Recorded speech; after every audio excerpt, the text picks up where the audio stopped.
नमस्कार नमस्कार नमस्कार मित्रांनो, तुमच्या सर्वांचं आपल्या गुरुवारच्या व्हिडिओमध्ये स्वागत आहे.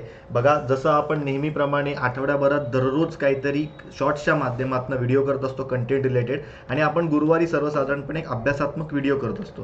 तर यावेळेसचा व्हिडिओ आपला कुठल्याही गोष्टीवर इतरत्र न जाता किंवा कुठल्याही प्रकारचं वेगळं अवेअरनेस न पसरवता आपण डायरेक्टली आपल्या विषयाला हात घालणार आहोत. कालच कन्सिडर करायचं झालं तर आपल्याकडे डेट आलेली आहे.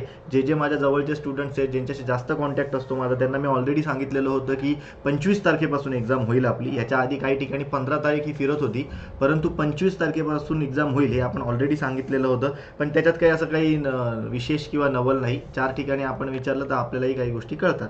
मग काल आपल्याला डेट आली आणि असं कळालं की 25 ऑक्टोबरपासून साधारणतः 3 नोव्हेंबरपर्यंत आपल्याला नगर परिषदांची परीक्षा होणार आहे. मग त्याच्यामधला जो कॉमन टॉपिक आहे ना, त्याला सुरुवात करूया. डायरेक्ट मी असा विचार केला, आणि जे काही खूप असं जे काही घाबरवलं जात आहे किंवा जे काही लेक्चर आम्ही हे विशेष घेऊ असं सांगितलं जात आहे किंवा एक प्रकारे नोट्स विकत घेतल्या जात आहेत, तर त्या सगळ्या गोष्टीला एक उत्तर म्हणून आणि सगळ्यांपर्यंत हे अवेअरनेस पोहोचवण्याच्या दृष्टीने आपण सर्वसाधारणपणे डायरेक्टली 2012 ते 2022 या ज्या काही राज्यसेवा मुख्य परीक्षा झाल्या, या मुख्य परीक्षांमधील जे काही नगर परिषदेला जो टॉपिक आहे, म्हणजे खूप सारे टॉपिक आहेत, पण त्यातला हा जो काही प्रमुख टॉपिक आपल्याला बघायला मिळतो, निवडणुका, राजकीय पक्ष आणि दबावगट, या सर्वांचे PYQ बघून घेणार आहोत.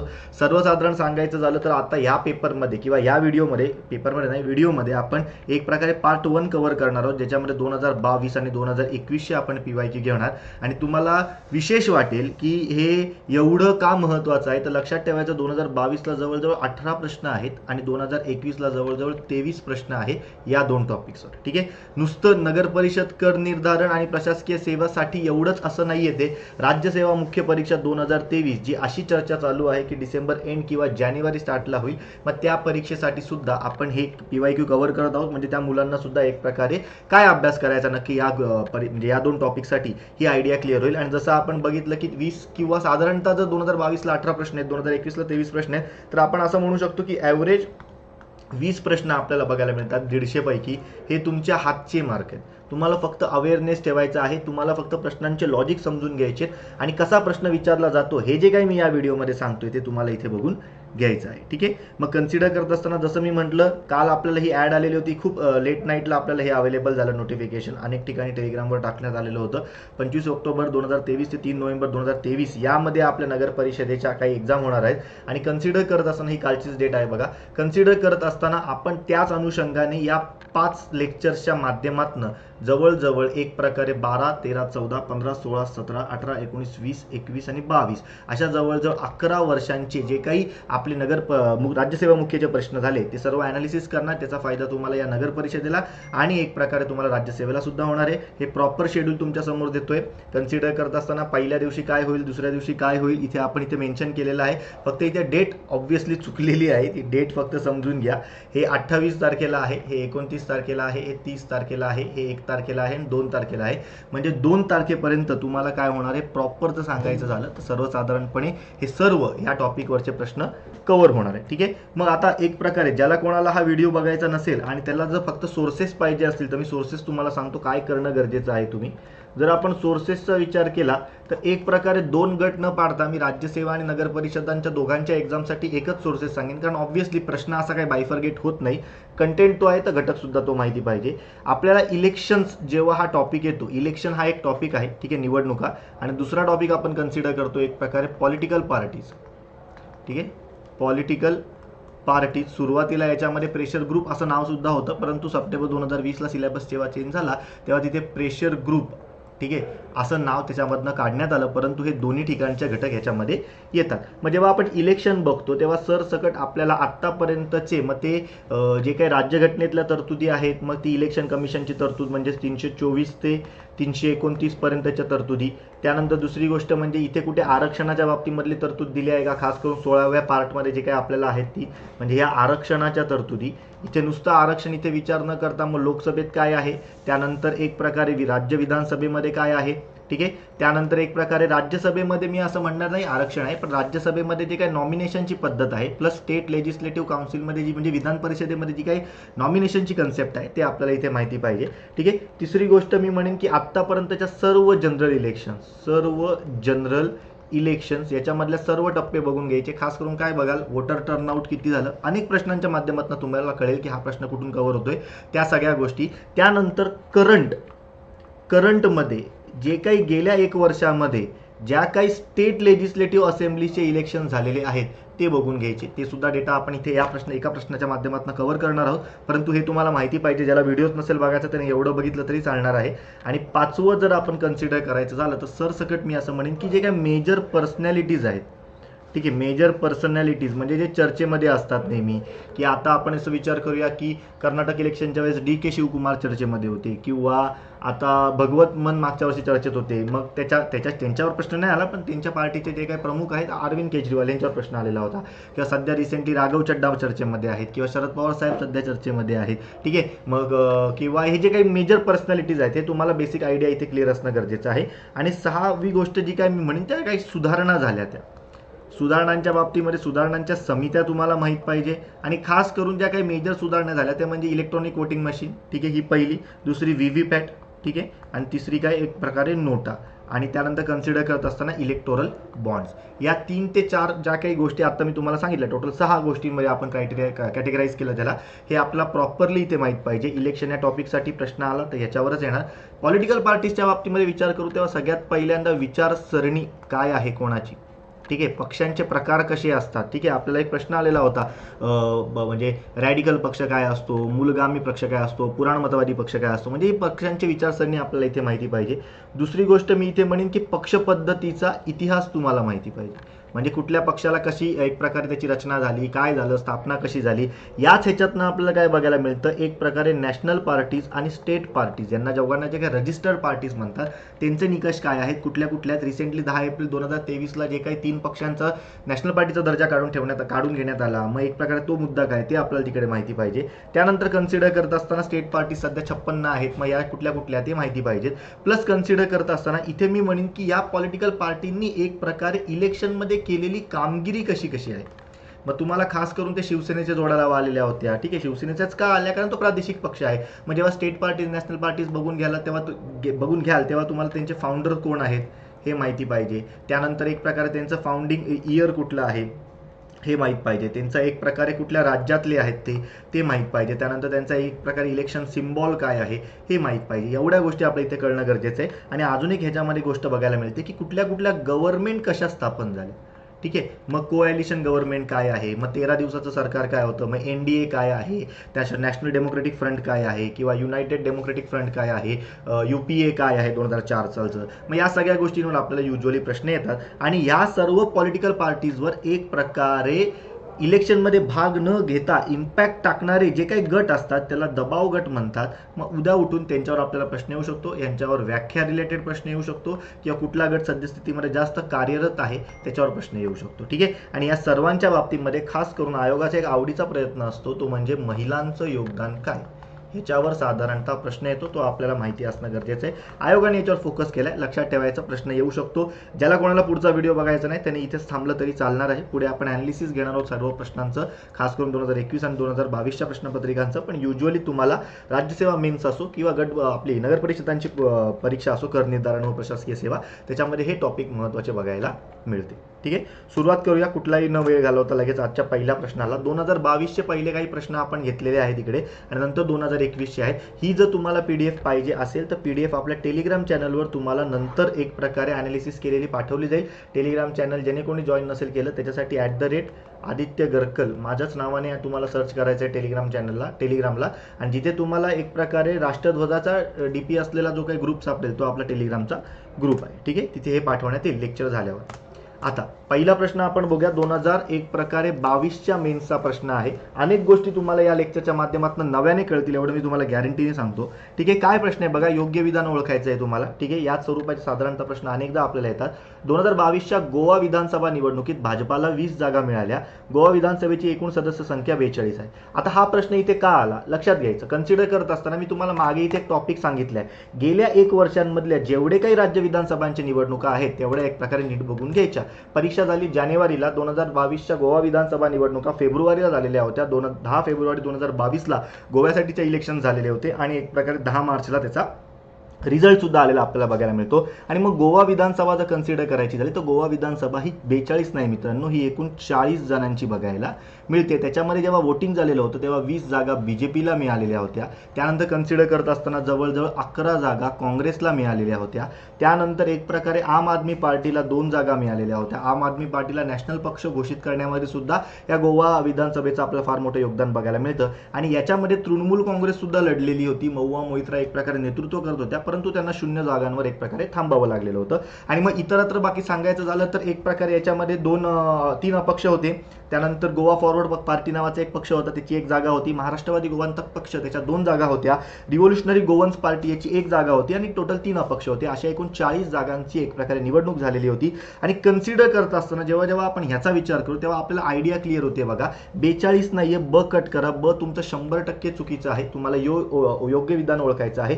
तुमचं ब एक प्रकारे चुकीचं आहे. त्यानंतर हे सुद्धा चुकीचं आहे. अ आणि ब दोन्हीही नाही. एक प्रकारे असं होत नाही, कारण भाजपाला आपण बघितलं 20 जागा मिळाल्या. पहिलं स्टेटमेंट तुमचं योग्य आहे. तुमचं उत्तर याचं सर्वसाधारणपणे ऑप्शन क्रमांक 1 हे राहणार आहे. नुसतं आता इथेच जाऊन थांबायचं नाही. जसा आपल्याला हा प्रश्न आला 2022 मध्ये घडलेल्या निवडणुकांचा, तसंच आपण इथे बघून घेणार आहोत 2023 ला कुठल्या कुठल्या राज्यांमध्ये निवडणुका आहेत. तर एकूण 9 राज्यांमध्ये निवडणुका मित्रांनो आहेत आपल्याला. त्याच्यापैकी त्रिपुरा असेल, ठीक आहे.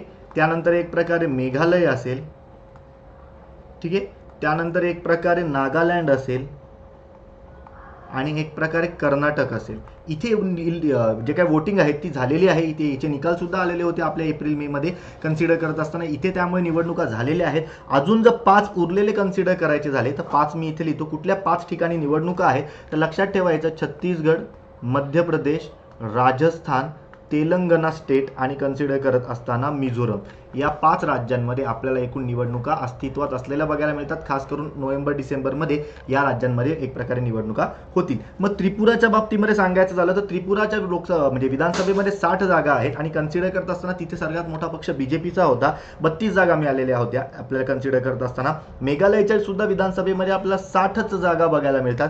तिथे सर्वात मोठा पक्ष नॅशनल पीपल्स पार्टी, जे आपण बघतो त्याला नॉर्थ ईस्ट मधली पहिली एक प्रकारे नॅशनल पार्टीचा दर्जा मिळालेली पार्टी आहे, त्यांना एकूण 26 जागा मिळालेल्या होत्या.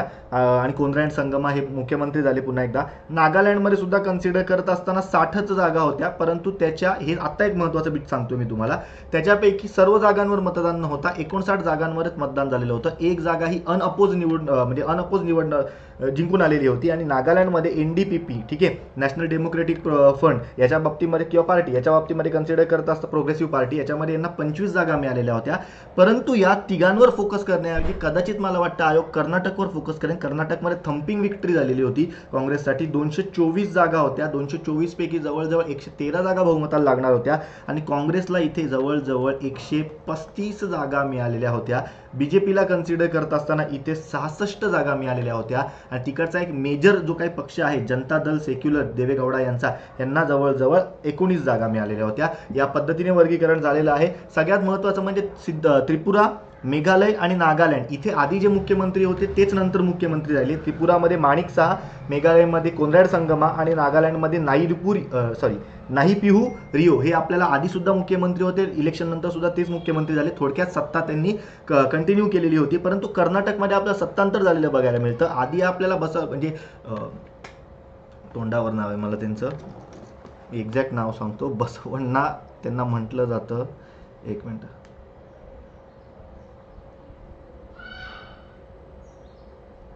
मिनिट, सिद्धरामय्या आता आहे ऑब्व्हियसली. आणि त्यांच्या आधी जर कन्सिडर करायचं झालं तर बसवराज बोम्मई हे होते, बरोबर, बसवण्णा त्यांना म्हटलं जातं. बसवराज बोम्मई होते, ठीक आहे. आपल्याकडची बोम्मई केस आहे ना ती त्यांच्या वडिलांशी रिलेटेड आहे. आणि त्यानंतर एक प्रकारे कन्सिडर करत असताना तिथे सत्तांतर झालं. त्यामुळे कदाचित याच्यावर प्रश्न येऊ शकतो. या 9 राज्यांमध्ये निवडणुका आहेत. थोडक्यात अभ्यास करत असताना जेव्हा तुम्ही एवढा डेटा कव्हर कराल तेव्हा तुम्हाला असं आपण म्हणू शकतो की तुम्ही त्या प्रश्नाचं प्रॉपर ॲनालिसिस केलेलं आहे. कारण कदाचित पुन्हा हा गोव्याचा प्रश्न रिपीट नाही होणार, पण देर आर हाय चान्सेस कर्नाटकचा प्रश्न रिपीट होईल, नागालँडचा प्रश्न होईल, त्रिपुराचा होईल, मेघालयचा होईल. मग आपल्याला ही आयडिया असणं गरजेचं आहे, ठीक आहे. याचं उत्तर ऑप्शन क्रमांक 1 होतं. पुढचं बघा, योग्य कथने ओळखायची आहेत. स्वतंत्र पक्षावर प्रश्न आहे. आता हा सुद्धा प्रश्न कुठून आलेला आहे की वेगवेगळ्या पॉलिटिकल पक्षांची जे काही इतिहास आहे आणि खास करून जे काही आतापर्यंत आपल्याकडे वेगवेगळ्या पार्टीज होऊन गेल्या, ठीक आहे, ही पार्टी सुरुवातीला स्थापन झाली एक प्रकारे जून ते ऑगस्टमध्ये, काही ठिकाणी 4 जून तारीख आहे, काही ठिकाणी ऑगस्ट तारीख आहे, पण ऑगस्टमध्ये टेक्निकली याची रजिस्ट्रेशन प्रॉपर झालेलं होतं. लेजिटिमेट एंट्री ऑगस्ट 1959 ची होती. याच्या माध्यमातून स्वतंत्र पक्षाची निर्मिती झाली आणि कन्सिडर करत असताना 1974ला हा पक्ष एक प्रकारे भारतीय लोकदलमध्ये विलीन झालेला होता. मग कन्सिडर करत असताना असे कुठले पक्ष आहेत का ज्यांनी काही कमी काळासाठी होते परंतु मेजर रोल त्यांनी विभागलेला होता किंवा एक प्रकारे राबवलेला होता, त्याच्यामधल्या आपल्याला पक्षांबद्दल प्रश्न येऊ शकतो. थोडक्यात स्वतंत्र पक्ष आपल्याला त्याचं एक मोठं उदाहरण बघायला मिळतं. लक्षात ठेवायचं, काँग्रेसमधनं एक प्रकारे फुटून स्वतंत्र पार्टीची स्थापना झालेली होती जवळजवळ 1959ला आणि 1974ला पुन्हा एकदा ते भारतीय लोकदल या पार्टीमध्ये ते एक प्रकारे त्यांनी आपला पक्ष मर्ज केलेला होता. कारण आपण बघतोय की एक प्रकारे सी राजगोपालचारीचं त्या काळामध्ये निधन झालेलं बघायला मिळतं. आता जर ह्याच्या प्रश्नाच्या बाबतीमध्ये सांगायचं झालं तर म्हणजे जेव्हा आपण ह्याच्याबद्दल विचार करू तेव्हा लक्षात ठेवायचं, या पक्षाची स्थापना का झाली हे जरी तुम्हाला माहिती असतं ना तरी तुम्हाला या प्रश्नाचं उत्तर सापडू शकतं.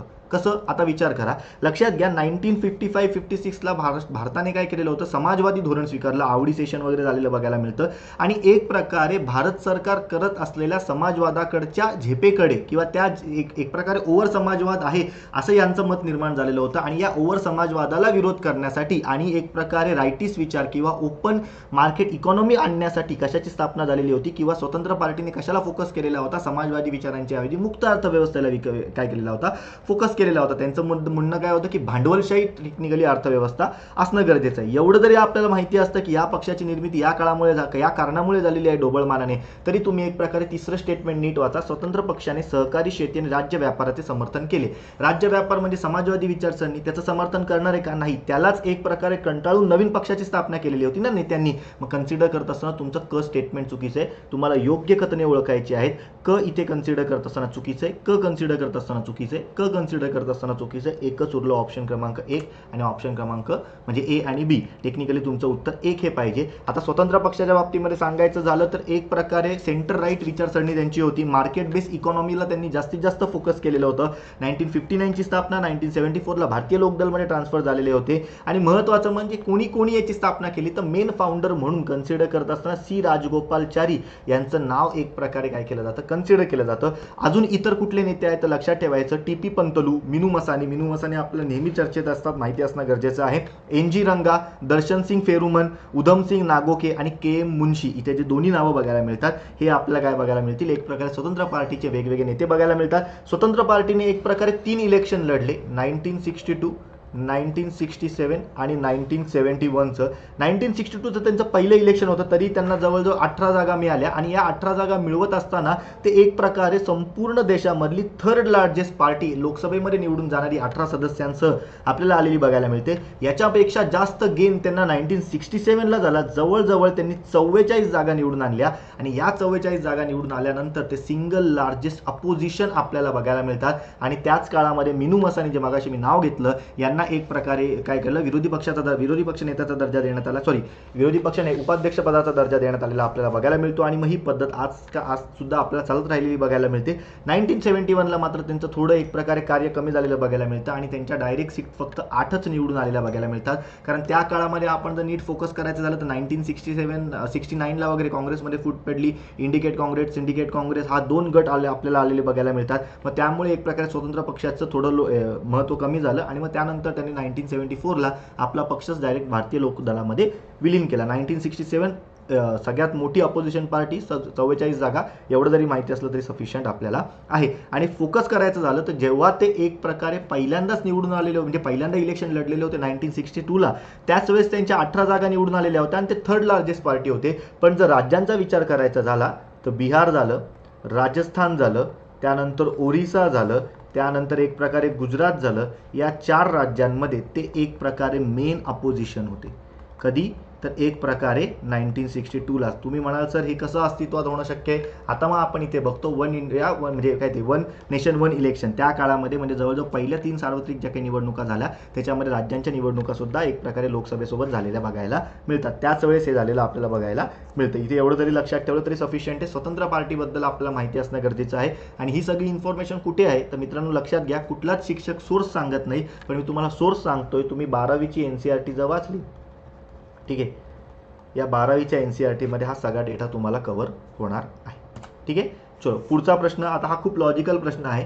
खालीलपैकी कोणत्या प्रादेशिक पक्षांकडे अखिल भारतीय दृष्टिकोन आहे परंतु राष्ट्रीय निवडणुकी आधाराचा अभाव आहे? म्हणजे थोडक्यात काय, कुठला पक्ष हा टेक्निकली कन्सिडर करत असताना फक्त राज्यस्तरीय विचारसरणीचा पक्ष आहे? ठीक आहे, म्हणजे त्याच्यामध्ये फोकस करत असताना राज्याचा विकास जास्त किंवा राज्याकडे जास्त कल दिला जातो रादर दॅन देशाकडे. म्हणजे कन्सिडर करत असताना आपण बघतो की आता बघा की एक प्रकारे जेव्हा आपण मनसे या पक्षाबद्दल बघतो, महाराष्ट्र नवनिर्माण सेना, मोस्टली ते कोणाबद्दल चर्चा करतात? महाराष्ट्राबद्दल चर्चा करतात, राज्याबद्दल चर्चा करतात. मग जेव्हा आपण असे बघतो की एक प्रकारे कन्सिडर करत असताना त्यांच्याकडे राज्यस्तरीय त्यांचं आहे, पण असं आहे का की त्यांचा देशाचा दृष्टिकोन नाही? अजिबात नाही. राज ठाकरेंनी जेव्हा जेव्हा आपली विचारसरणी मांडलेली होती तेव्हा देशामध्ये सुद्धा चांगलं नेतृत्व निर्माण व्हावं असं त्यांनी एक प्रकारे आपला उल्लेख सुद्धा केलेला होता. त्यामुळे त्यांचा अखिल भारतीय दृष्टिकोन आहे का तर नक्कीच अखिल भारतीय दृष्टिकोन आहे, परंतु जास्त भर कशावर आहे त्यांचा? राज्यावर भर आहे. पण एवढं करत असताना राष्ट्रीय निवडणुकी आधाराचा अभाव आहे. राष्ट्रीय निवडणुकी आधाराचा अभाव म्हणजे काय? आता आपण मनसेचं उदाहरण बघतोय. मनसेने 2009ला एक प्रकारे निवडणुका लढवल्या लोकसभेच्या, 2014ला लढवली, मात्र 2019ला त्यांनी एकही लोकसभेची सीट लढवलेली नव्हती. आणि एवढं या तीनही निवडणुकांमध्ये, खास करून या 2 निवडणुकांमध्ये विचार करत असताना त्यांच्या 0 जागा निवडून आलेल्या होत्या.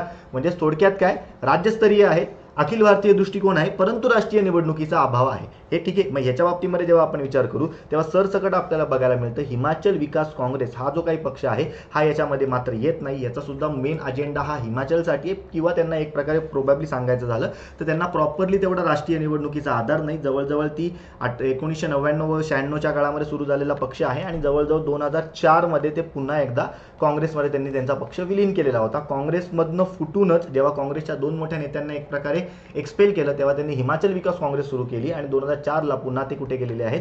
काँग्रेसमध्ये विलीन झालेले बघायला मिळतात. बाकी national Lokdal, all India forward bloc आणि रिव्होल्युशनरी सोशलिस्ट पार्टी ही तर आयोगाची खूप आवडीची आहे. 2-3 वेळा प्रश्न आलाय येत्या 2 वर्षांमध्ये. ठीक आहे, या 3 पार्टींमध्ये आपल्याला काय बघायला मिळतो? राष्ट्रीय निवडणुकीचा आधार सुद्धा आहे आणि अखिल भारतीय दृष्टिकोन सुद्धा आहे. मग BCD तुमचं उत्तर असणं गरजेचं आहे, ऑप्शन क्रमांक 4. ठीक आहे, मग जेव्हा जेव्हा आपण विचार करू नॅशनल लोकदल बद्दल, मग हे टेक्निकली नॅशनल लोकदल असं नाव न कन्सिडर करता ते नाव काय आहे? INLD. सुरुवातीला नॅशनल लोकदल होतं, परंतु कन्सिडर करत असताना ते मग आपण बघतो की INLD ते आपल्याला बघायला मिळालं, इंडियन नॅशनल लोकदल. ही बाबा कन्सिडर करत असताना हे आपल्याला हरियाणाचा पक्ष बघायला मिळतो, राज्यस्तरीय पक्ष आहे. 1996ला याची स्थापना झालेली होती आणि याच्या आधी VP सिंग यांच्या काळामध्ये ज्यांनी एक प्रकारे कन्सिडर करत असताना डेप्युटी प्राईम मिनिस्टरचा रोल निभावलेला होता अशा चौधरी देवी लाल यांनी काय केलेलं होतं? या पक्षाची स्थापना केलेली होती. नंतर त्यांचा मुलगा ओमप्रकाश चौटाला हा जवळजवळ एक प्रकारे 4 ते 5 वर्ष हरियाणाचे मुख्यमंत्री सुद्धा राहिलेले आहेत हे. आणि कन्सिडर करत असताना या जी काही पॉलिटिकल पार्टी आहे याच्या एक प्रकारे इलेक्शन सिम्बल आपल्याला चष्मा बघायला मिळतो. ठीक आहे, त्यानंतर ऑल इंडिया फॉरवर्ड ब्लॉक आपल्या सर्वांना माहिती आहे, नेताजी सुभाषचंद्र बोस यांनी सुरू केलेला आपल्याला बघायला मिळतो. 1939ला त्यांनी ऑल इंडिया फॉरवर्ड ब्लॉकची स्थापना केलेली होती. वेस्ट बेंगॉलवर आता म्हणजे वेस्ट बेंगॉल या राज्यातला मेजर पक्ष बघायला मिळतो, परंतु यांच्याकडे नॅशनल सुद्धा एक प्रकारे पॉईंट ऑफ व्ह्यू आहे. कन्सिडर करत असताना यांचं इलेक्शन चिन्ह आपल्याला सिंह बघायला मिळतं. आणि जर यांचं पॉलिटिकल चिन्ह जर कन्सिडर करायचं झालं तर एक प्रकारे वाघ आणि विळा हातोडा हे दोन्ही बघायला मिळतं. थोडक्यात काय, लेफ्टिस्ट विचारसरणीला एक प्रकारे किंवा सेंटर लेफ्टिस्ट विचारसरणीला फॉलो करणारा हा पक्ष बघायला मिळतो. आता तुम्हाला 2 शब्द कळाले असतील, पॉलिटिकल चिन्ह आणि इलेक्शन चिन्ह. पॉलिटिकल चिन्ह कदाचित वेगळं असू शकतं इलेक्शन चिन्हाच्या. इलेक्शन चिन्ह म्हणजे ज्याच्यावर निवडणुका लढवल्या जातात ते. त्यानंतर RSPच्या बाबतीमध्ये सांगायचं तर एक प्रकारे रिव्होल्युशनरी सोशलिस्ट पार्टी याची स्थापना 1940ला झालेली आपल्याला बघायला मिळते. त्रिदीप चौधरी हे नाव कदाचित तुमच्यासाठी नवीन असेल. त्रिदीप चौधरी यांनी याची स्थापना केलेली होती. वेस्ट बेंगॉल मधलाच हा पक्ष आपल्याला बघायला मिळतो. आणि युजली जे आपल्या इतिहासामध्ये आपण 2 संस्था बघतो बघा, एक अनुशीलन समिती, काय अनुशीलन समिती बंगालमधली, आणि दुसरी कन्सिडर करत असताना हिंदुस्थान सोशलिस्ट रिपब्लिकन आर्मी. या 2 संस्थांची मूळ आपल्याला, या 2 संस्थांची विचारसरणी आपल्याला कुठे बघायला मिळते तर रिव्होल्युशनरी सोशलिस्ट पार्टीच्या विचारसरणीमध्ये बघायला मिळते. एवढं जरी लक्षात ठेवलं इथे तरी डेटा इथे सफिशियंट राहणार आहे. थोडक्यात तुम्हाला असं कव्हर करत असताना ज्या ज्या काही मी गोष्टी आता बघतो एखाद्या पॉलिटिकल पार्टीच्या त्या गोष्टी लक्षात ठेवायच्या. आपल्या टेलिग्राम चॅनलला मी वेगवेगळे नॅशनल पार्टी आणि पॉलिटिकल पार्टी यांची सिम्बॉल सकट इन्फॉर्मेशन टाकलेली आहे, ती बघून घ्या. प्रश्न आले तर ह्याच्यावर सहसा येणार आहे. ठीक आहे.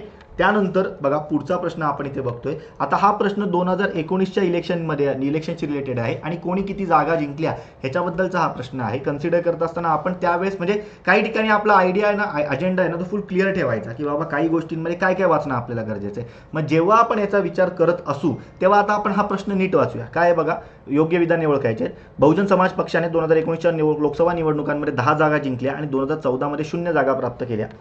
अखिल भारतीय तृणमूल काँग्रेसने 2019च्या लोकसभा निवडणुकीमध्ये 25 जागा जिंकल्या आणि 2014 मध्ये 30 जागा प्राप्त केल्या होत्या. भारतीय राष्ट्रीय काँग्रेस पक्षाने 2019च्या लोकसभा निवडणुकीमध्ये 52 जागा जिंकल्या होत्या व 2014 मध्ये 44 जागा प्राप्त केलेल्या होत्या. आता तुम्ही म्हणाल सर दोन्ही लोकसभा निवडणुका आम्ही कशा पाठ करू, तर टेक्निकली पाठ करणं अपेक्षित आहे, पण आपण हे सगळं सोडून फक्त 2019च्या निवडणुकांबद्दल चर्चा करूया, त्याच्यातनंच तुमचं उत्तर निघेल. प्रश्न सुद्धा असेच फ्रेम केलेले असतात. 2019ला एकूण 7 टप्प्यांमध्ये भारतामध्ये निवडणुका झाल्या. कन्सिडर करत असताना लोकसभेच्या 543 जागांपैकी 542 आणि एक प्रकारे नंतर कन्सिडर करत असताना 541 जागांमध्ये निवडणुका झाल्या. एका मतदारसंघामध्ये कन्सिडर करत असताना त्या व्यक्तीचा मृत्यू झालेला होता आणि एक प्रकारे एका मतदारसंघामध्ये कन्सिडर करत असताना काही भ्रष्टाचाराचे मुद्दे पुढे आले आणि मग या सगळ्या गोष्टीमुळे त्या 2 निवडणुका नंतर झालेल्या बघायला मिळतात आपल्याला. म्हणजे थोडक्यात 541 जागांसाठी त्यावेळेस मतदान झालेलं होतं 543 पैकी. आणि कन्सिडर करत असताना जवळजवळ 67.40% वोटिंग नोंदवण्यात आलेलं होतं. ठीक आहे. याच्यामध्ये सर्वात मोठा पक्ष कुठला होता निवडून आलेला, तर बीजेपी होता. 303 जागा मिळालेल्या होत्या. त्यानंतर काँग्रेस होता, त्याला एक प्रकारे कन्सिडर करत असताना 52 जागा मिळालेल्या होत्या. आता हे सर्व काय झाले, 2 मेजर पक्ष.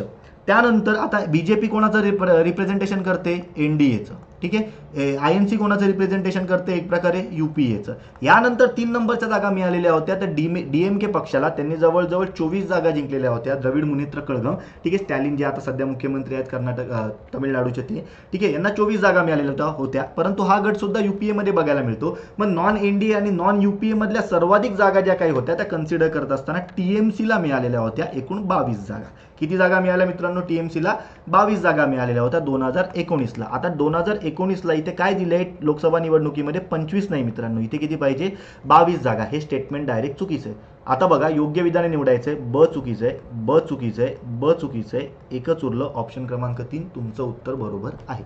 उर्वरित जर सांगायचं झालं तर याच्यामध्ये आपल्याला 22 जागा अजून वायएसएसआर काँग्रेसला सुद्धा मिळालेल्या होत्या. ठीक आहे. एक प्रकारे आंध्र प्रदेशमधला हा मेजर पक्ष बघायला मिळतो. त्यानंतर एक प्रकारे शिवसेना आहे आपली, त्याला एक प्रकारे कन्सिडर करता 18 जागा होत्या. त्यानंतर जनता दल युनायटेड आहे, एक प्रकारे आपल्या नितीश कुमार यांचं, त्यांना 16 जागा मिळालेल्या होत्या. त्यानंतर बिजू जनता दल आहे नवीन पटनाईक यांचं, यांना 12 जागा मिळालेल्या होत्या. त्यानंतर बीएसपी आहे, यांना एकूण कन्सिडर करत असताना 10 जागा मिळालेल्या होत्या. त्यानंतर तत्कालीन टीआरएस आणि आत्ताचं बीआरएस, पण मी टीआरएसच लिहितो, तत्कालीन टीआरएस होतं तेलंगणा राष्ट्र समिती, आता भारत राष्ट्र समिती जे झालेलं आहे, एक प्रकारे आपल्या तेलंगणामधले कन्सिडर करत असताना यांना किती जागा मिळालेल्या होत्या, 9 जागा मिळालेल्या होत्या. लोक जनशक्ती पार्टी बिहारची, याला एकूण 6 जागा मिळालेल्या होत्या.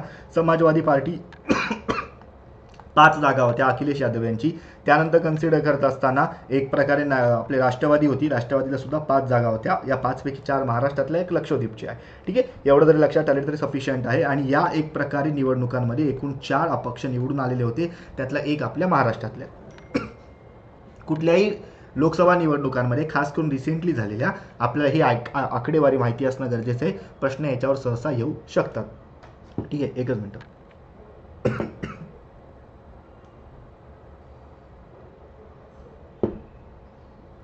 ठीक आहे, चलो. आता म्हणजे या प्रश्नाचं उत्तर अशा माध्यमातून गेलं तरी तुम्हाला सोपं असं. थोडक्यात काय, आयोग तुम्हाला काय सांगते कन्सिडर करत असताना, थोडा विचार करा. प्रश्न लॉजिकल बनवलाय. प्रश्न जर तुम्ही डायरेक्ट सोडवायचा प्रयत्न केला तर तो कदाचित चुकू शकतो. एलिमिनेशनच्या माध्यमातून सोडा, कदाचित तुमचा प्रश्न बरोबर येऊ शकतो.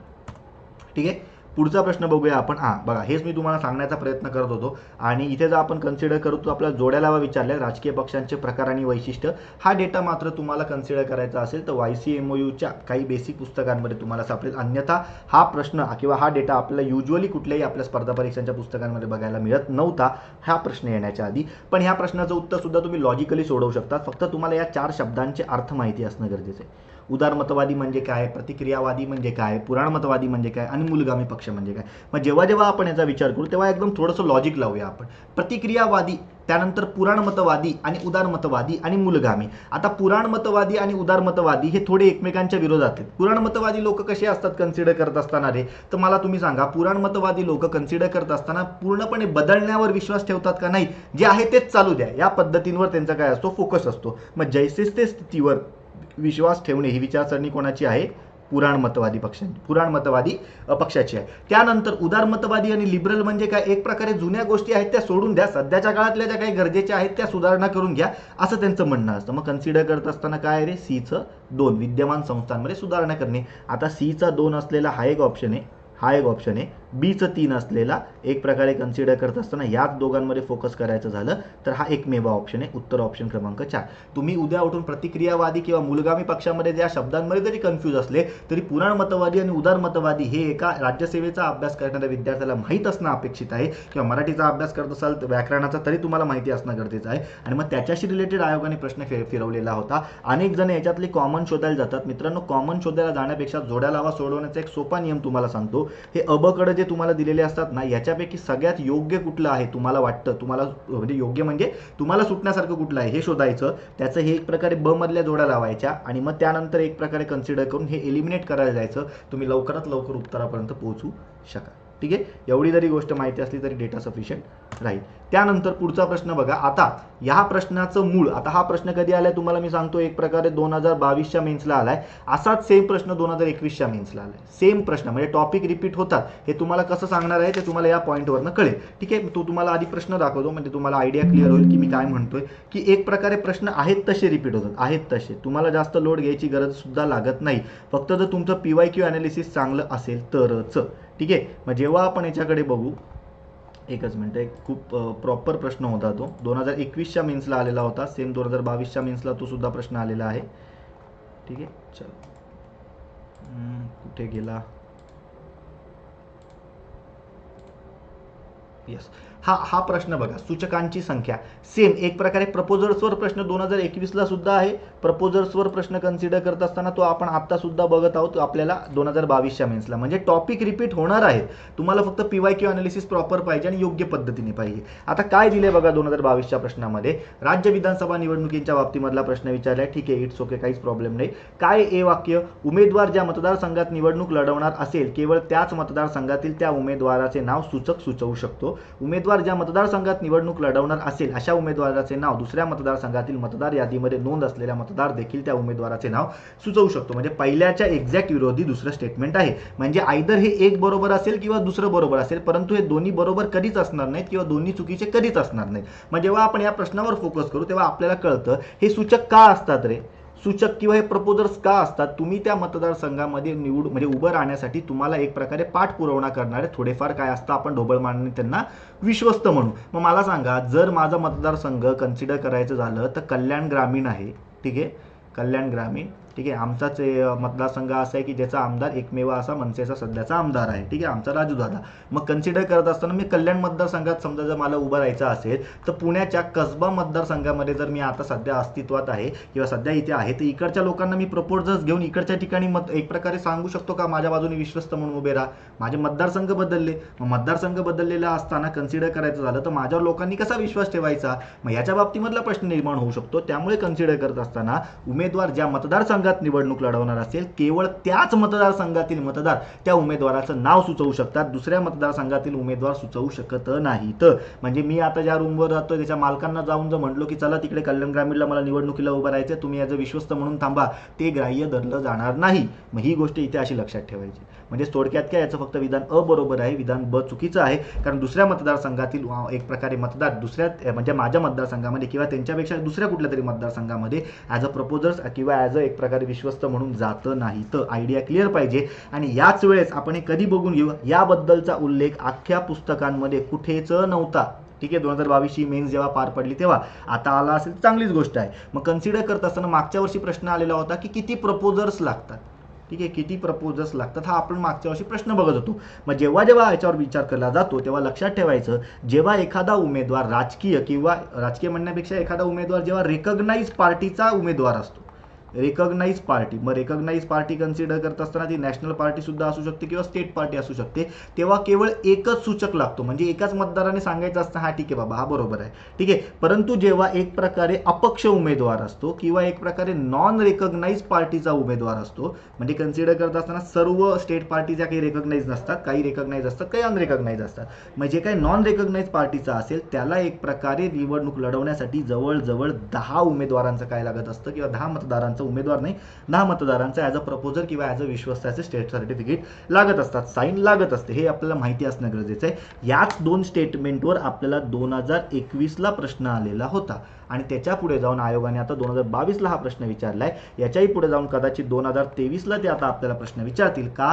राष्ट्रपती निवडणुका पार पडलेल्या आहेत, मग राष्ट्रपती निवडणुकांसाठी किती एक प्रकारे एखाद्या कॅन्डिडेटला म्हणजे काय ते मतदारांचं काय लागतं तर प्रपोजर्स म्हणून लागतात. आता राष्ट्रपती निवडणुकांमध्ये आमदार खासदार मतदान करतात, तर लक्षात ठेवायचं राष्ट्रपती उमेदवारांसाठी एक प्रकारे म्हणजे प्रपोजर म्हणून किती जण लागतात, तर लक्षात ठेवायचं कन्सिडर करत असताना 50 आमदार किंवा 50 खासदार हे ॲज अ प्रपोजर्स म्हणून लागतात, आणि कन्सिडर करायचं झालं तर 50 जण असेच एक प्रकारे काय लागतात सेकंडर्स म्हणून लागतात. याच्यावर कदाचित प्रश्न येऊ शकतो. रिसेंटली आपल्याकडे निवडणुका सुद्धा मागच्या वर्षी पार पडलेल्या आहेत आणि त्याच्यानंतरची जर आपण कन्सिडर करायची झाली तर ही मेन्स आहे. मग आपण जेव्हा विचार करतो तर आपल्याला माहिती असणं गरजेचं आहे नक्की प्रेसिडेंट इलेक्शनबद्दल काय झालेलं असतं. आणि आता इथे जे काही प्रपोजर्स आपण बघतोय किंवा जे सूचक म्हणून आपण बघतोय तर लक्षात ठेवायचं जो एलिजिबल वोटर असतो ना तोच नेहमी काय होऊ शकतो सूचक होऊ शकतो. म्हणजे जर माझ्या मतदारसंघामध्ये एक प्रकारे कन्सिडर करत असताना मी माझ्या मुलाला म्हटलं चल बाबा प्रपोजर्स म्हणून माझ्याच घरातला आहे तर चालणार नाही, तो एलिजिबल वोटर पाहिजे. एलिजिबल वोटर म्हणजे काय तर कलम 326 नुसार त्याला ॲडल्ट सफरेज किंवा मतदानाचा अधिकार पाहिजे. एवढं आपल्याला डीप मध्ये माहिती असेल तेव्हा आपण समजू शकतो प्रश्न आपण नीट कव्हर केलेला आहे.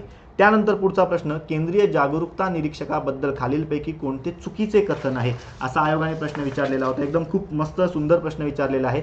सेंट्रल अवेअरनेस ऑब्झर्व्हर CAO ज्याला म्हटलं जातं. आता याचा उल्लेख सुद्धा अनेक पुस्तकांमध्ये नव्हता. जेणे कोणी UPSCच्या बाबतीमधला प्रश्न वाचलेला असेल किंवा एक प्रकारे जो काही तेवढ्या डीपला जाऊन अभ्यास करतो त्यालाच एक प्रकारे येऊ शकतं. तर लक्षात ठेवायचं 2014ला 16व्या लोकसभेच्यासाठी एक प्रकारे सगळ्यात पहिल्यांदा केंद्रीय जागरूकता निरीक्षक नियुक्त करण्यात आलेले होते. पहिलं स्टेटमेंट बरोबर आहे. आणि हे नियुक्त करण्यासाठी कन्सिडर करत असताना जेव्हा आपण बघतो तेव्हा काही गोष्टी होत्या किंवा यांचं काम काय होतं तर लक्षात ठेवायचं की एक प्रकारे ग्रासरूट लेवलला जे काही इलेक्शन पार पाडलं जावं त्या इलेक्शन पार पाडण्यासाठी ते किती एफिशियंटली किंवा इफेक्टिव्हली असावं याच्या सर्व मॅनेजमेंटवर ओव्हरसी करण्यासाठी लक्ष ठेवण्यासाठी कोण आपल्याला बघायला मिळतात हे केंद्रीय जागरूकता निरीक्षक आपल्याला बघायला मिळतात. वोटर अवेअरनेस पसरवणे, त्यानंतर वोटर फॅसिलिटेशन ज्या काही गोष्टी आहेत त्या सर्व गोष्टी एक प्रकारे मतदारांसमोर मांडणे आणि एक प्रकारे त्यांना जास्तीत जास्त मतदान करण्यासाठी भाग पाडणे याच्या उद्दिष्टाने कार्यरत राहण्यासाठी आपल्याला हे केंद्रीय जागरूकता निरीक्षक बघायला मिळतात. आणि यांना एक प्रकारे कन्सिडर करायचं झालं तर जे काही इलेक्शनच्या रिलेटेड जे काही मीडिया आहे, प्रेस मीडिया आहे यांच्याशी सुद्धा एक प्रकारे काही गोष्टी जात आहेत, काही गोष्टी नाही जात आहेत, मीडियामध्ये काय छापून येतं याच्यावर सुद्धा लक्ष ठेवण्याची जबाबदारी यांच्यावर असलेली बघायला मिळते. म्हणून दुसरं सुद्धा बरोबर आहे आणि चौथं सुद्धा बरोबर आहे. तिसरं स्टेटमेंट मात्र चुकीचं आहे. इथे निवडक संवेदनशील असं नाहीये मित्रांनो, तर सर्व मतदान केंद्रावरील निवडणूक प्रक्रियेचे दिवसभर निरीक्षण करण्याचं काम त्यांच्यावर असतं. तेवढे नियुक्त सुद्धा केलेले आपल्याला बघायला मिळतात. किंवा आता एक प्रकारे जो कोणी केंद्रीय जागरूकता निरीक्षक असतो तो काही सर्व ठिकाणी जाऊन मतदान केंद्रांवर बघू शकत नाही, त्याला असिस्ट करायला वेगवेगळी हायरार्की असते, ते जाऊन बघत असतात. परंतु ओव्हरऑल काम करण्यासाठी केंद्रीय जागरूकता निरीक्षक असतो. एवढं जरी लक्षात ठेवलं तरी सफिशियंट आहे. 2014ला पहिल्यांदा म्हणजे सगळ्यात पहिल्यांदा नियुक्त करण्यात आलेला होता. सर्वात चुकीचं विधान कुठलं आहे हे आहे. बरं तुम्हाला काही माहिती असो किंवा नसो मला सांगा, एक प्रकारे केंद्रीय जागरूकता निरीक्षक या शब्दाकडे जरी तुम्ही बघितलं तरी हा एकच व्यक्ती आहे ना, ठीक आहे. हा एकदम अप्पर मोस्ट व्यक्ती आहे, हा सिनियर मोस्ट व्यक्ती आहे. हा एक प्रकारे मतदान केंद्रांवर जाऊन चेक करेल का कसं होतंय कसं होत नाहीये. आता मला सांगा लोकसभेमध्ये 543 काय असतात एक प्रकारे आपल्या सीट्स आहेत. 543 सीट्सवर जवळजवळ 90,000 1 लाख आपल्याला मतदान केंद्र बघायला मिळू शकतात. तिथे हा माणूस जाऊ शकतो का दिवसभरात? नाही जाऊ शकत. मग उद्या उठून हे स्टेटमेंट तुमचं बेसिक जरी लॉजिक लावलं तरी तुम्हाला कळालं असतं हे चुकीचं आहे, ठीक आहे. त्यामुळे पेपर वाचत असताना सुद्धा जरी तुम्ही नीट बघितला तरी डेटा सफिशियंट राहील. या प्रश्नाबद्दल बाबांनो मी तुम्हाला सांगतो कोणीच काही करू शकत नाही. या प्रश्नाचा उल्लेख अनेकदा तुम्ही बघितला तर तुम्हाला सापडणार नाही. मी आता रिसेंटली तुम्हाला सांगतो एक पुस्तक आलंय मार्केटमध्ये 2022चं राज्यसेवा मुख्य परीक्षा विश्लेषण, ठीक आहे. फक्त 2022 साठीच आहे. याच्यामधले जवळजवळ 355 प्रश्नांचं ॲनालिसिस फक्त मी एकट्याने केले, ज्याच्यामध्ये बाहेरचा कोणाचाही शब्द नाही. या 355 मध्ये कोणाकोणाचा समावेश होतो, तर जवळजवळ आपल्या इकॉनॉमीचे 2022ची जी काही इकॉनॉमीचं पुस्तक आहे त्याचे 105 म्हणजे 2022चा जो काही पेपर आहे त्याचे 105 प्रश्न. त्यानंतर कन्सिडर करत असताना HRDचा विषय आहे, अख्खे HRD 2022च्या मेन्सचे 150च्या 150 प्रश्न. आणि कन्सिडर करत असताना पॉलिटीमधले जे काही 2022च्या पेपरला आपल्याला 51 ते एक प्रकारे कन्सिडर करत असताना 150 असे 100 प्रश्न, असे टोटल 355 प्रश्नांचं सर्व ॲनालिसिस प्रॉपर मी केलंय. ऑब्व्हियसली ते दुसऱ्याच्या नावाने आहे सध्या, पण ठीक आहे चालेल, मला काही त्याचा काही फरक पडत नाही. एक प्रकारे ती काही थोडक्यात सर्व्हिसेसच होती, परंतु त्या सर्व्हिसेसचा पूर्ण मोबदला सुद्धा मिळालेला नाही अजून मला, ठीक आहे. पण कन्सिडर करत असताना चालायची गोष्ट आहे. माझं ज्ञान कोणी चोरू शकत नाही एवढं मला माहिती आहे. मग कन्सिडर करत असताना त्या पुस्तकांमध्ये डेटा लिहिण्यासाठी मी अनेक ठिकाणी सर्च केला, परंतु मित्रांनो याच्याबद्दलचा प्रॉपर असा उल्लेख आपल्याला कुठे सापडत नाही. या नावाच्या अशा वेगवेगळ्या संघटना वेगवेगळ्या राज्यामध्ये सुद्धा आपल्याला बघायला मिळतात, परंतु मग जेव्हा आपण विचार करू ना तेव्हा थोडक्यात आपल्याला काही आयडिया माहिती असणं गरजेचं आहे.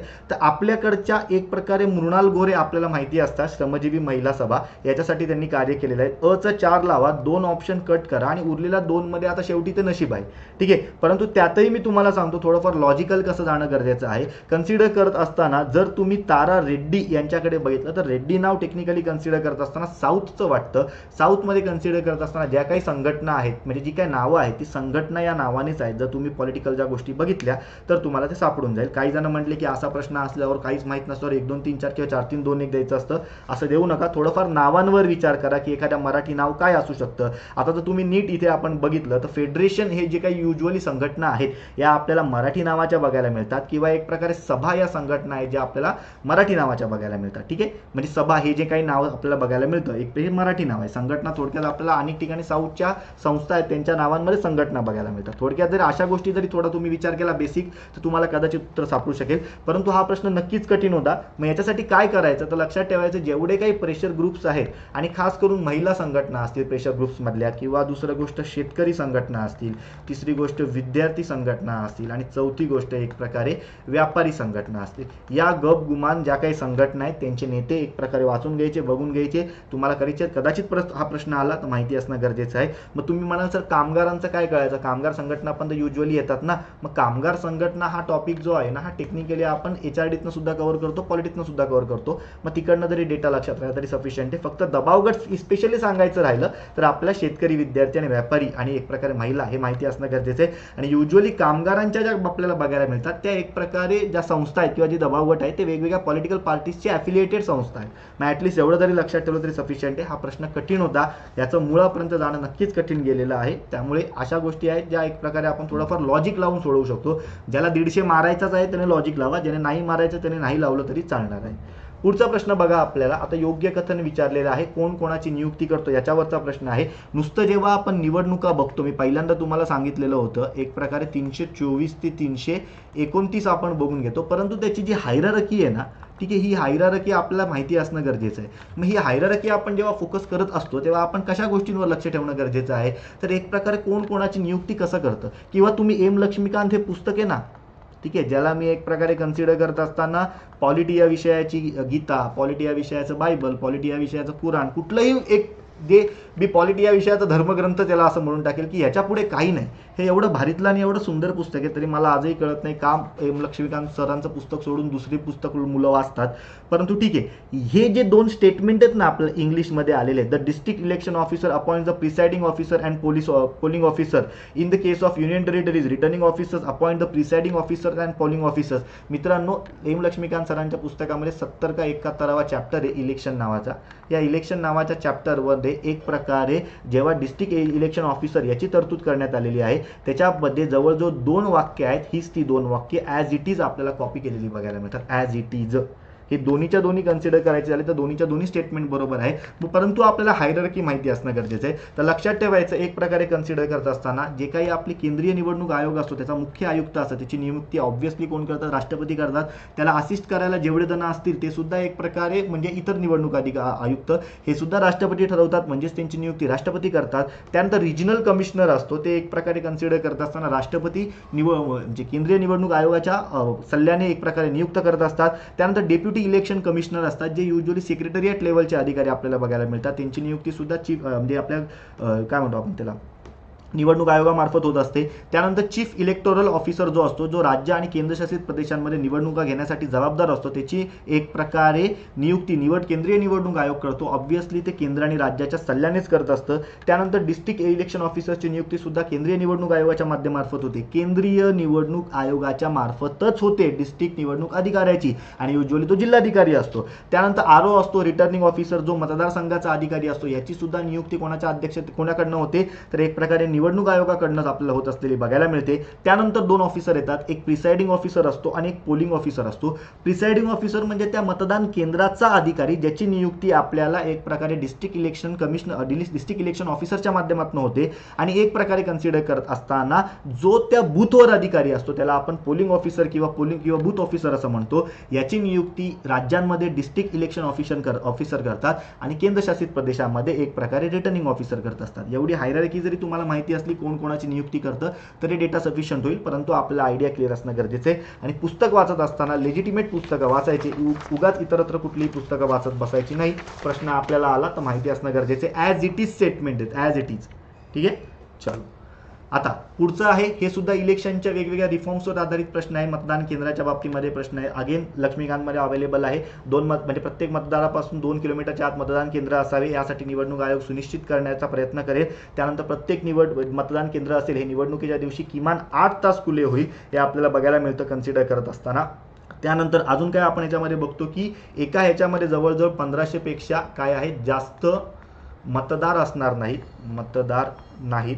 त्यानंतर एक प्रकारे मतदान केंद्रांच्याच बाबतीमध्ये सांगायचं झालं तर या केंद्रावर सर्व फेअर इलेक्शन व्हावं, याच्या उद्दिष्टाने एक प्रकारे काही तरतुदी केल्या जातात. जवळजवळ मतदान संपतं जेव्हा, त्या मतदान संपण्याच्या 48 तास आधी कुठल्याही प्रकारची पॉलिटिकल एक प्रकारे सभा घेणं त्या ठिकाणी अलाउड नसतं. त्यानंतर एक प्रकारे या मतदान केंद्रांच्या बाबतीमधल्या मग त्या पेट्या वगैरे असतात, त्या एका ठिकाणी घेऊन दिल्या जातात, एका ठिकाणी नेऊन ठेवल्या जातात.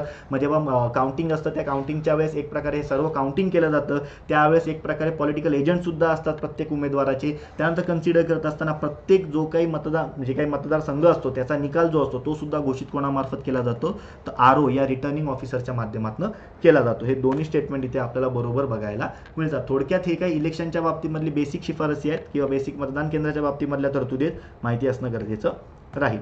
पुढे बघा, खालीलपैकी कोणत्या लोकसभा निवडणुकांमध्ये सर्वात जास्त मतदानाची टक्केवारी झालेली होती. मला आठवते 2017ला आपल्याला एक प्रश्न आलेला होता की पहिल्या 3 लोकसभा निवडणुकांमध्ये मतदानाचं प्रमाण कसं होतं. 4 स्टेटमेंट होते, कमी झालं, वाढलं, त्यानंतर काय तेवढंच राहिलं, आणि चौथं होतं की पहिले वाढून नंतर कमी झालं. मग या सगळ्या गोष्टी कन्सिडर करत असताना ॲटलिस्ट आपल्याला जे काही निवडणूक होत्या त्यावेळेसचं मतदान माहिती असणं गरजेचं आहे. मी एक शॉर्ट सुद्धा बनवलेली होती. पहिली लोकसभेची निवडणूक, सार्वत्रिक निवडणूक, जी सर्वाधिक काळ चाललेली होती, जवळजवळ 1951-52ची निवडणूक आपण म्हणतो. ऑक्टोबरपासून सुरू झाली, फेब्रुवारीपर्यंत कार्यरत होती 1952च्या.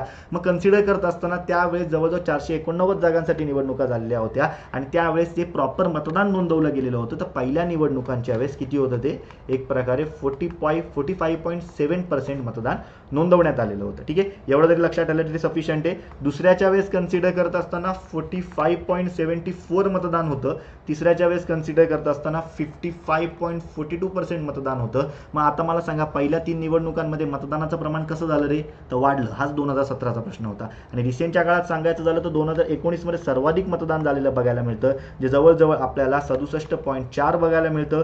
2014 मध्ये हे तत्कालीन काळात सर्वाधिक आपल्याला मतदान बघायला मिळतं, आणि कन्सिडर करत असताना ते 66.44 बघायला मिळतं. 2009 मध्ये आपल्याला हे मतदान 58.4% झालेलं बघायला मिळतं, आणि 2004 मध्ये हे मतदान 57.86% झालेलं बघायला मिळतं. ॲटलिस्ट शेवटचे जे काही कल आहेत आणि पहिल्या ज्या 3-4 गोष्टी आहेत ते आपल्याला माहिती असणं गरजेचं आहे. आणि खास करून जेव्हा एक प्रकारे मतदानाचं वय कन्सिडर करत असताना 61व्या घटनादुरुस्तीने जे काही एक प्रकारे 21 वरनं 18 केलं, त्यानंतरच्या निवडणुकीत मतदानाचं प्रमाण कसं झालं हे तुम्हाला माहिती असणं गरजेचं आहे. कारण याच मेन कारणामुळे आपल्याला मतदानाचं प्रमाण सुरुवातीच्या 50, 52, 40 वगैरे वरनं एकदम वाढलेलं बघायला मिळतं. ठीक आहे, एवढं लक्षात आलं तरी सफिशियंट आहे. पुढे बघा, कन्सिडर करत असताना पुढचा प्रश्न आहे परिसीमन आयोगाबद्दल. त्या दिवशीच आपण आपल्या वुमन रिझर्वेशन बिलमध्ये आपण परिसीमन आयोगाबद्दल चर्चा करण्यात आलेली होती. त्याच्याबद्दल सांगायचं झालं तर कुठलं बरोबर आहे हे तुम्हाला ओळखायचं आहे. याच्यापेक्षा जगातला सगळ्यात सोपा प्रश्न कुठलाही असू शकत नाही, एकदम सोपं आहे. जो कोणी अभ्यास करत असतो त्याला मित्रांनो माहिती असतं आतापर्यंत एकूण किती डिलिमिटेशन कमिशन स्थापन करण्यात आलेल्या होत्या.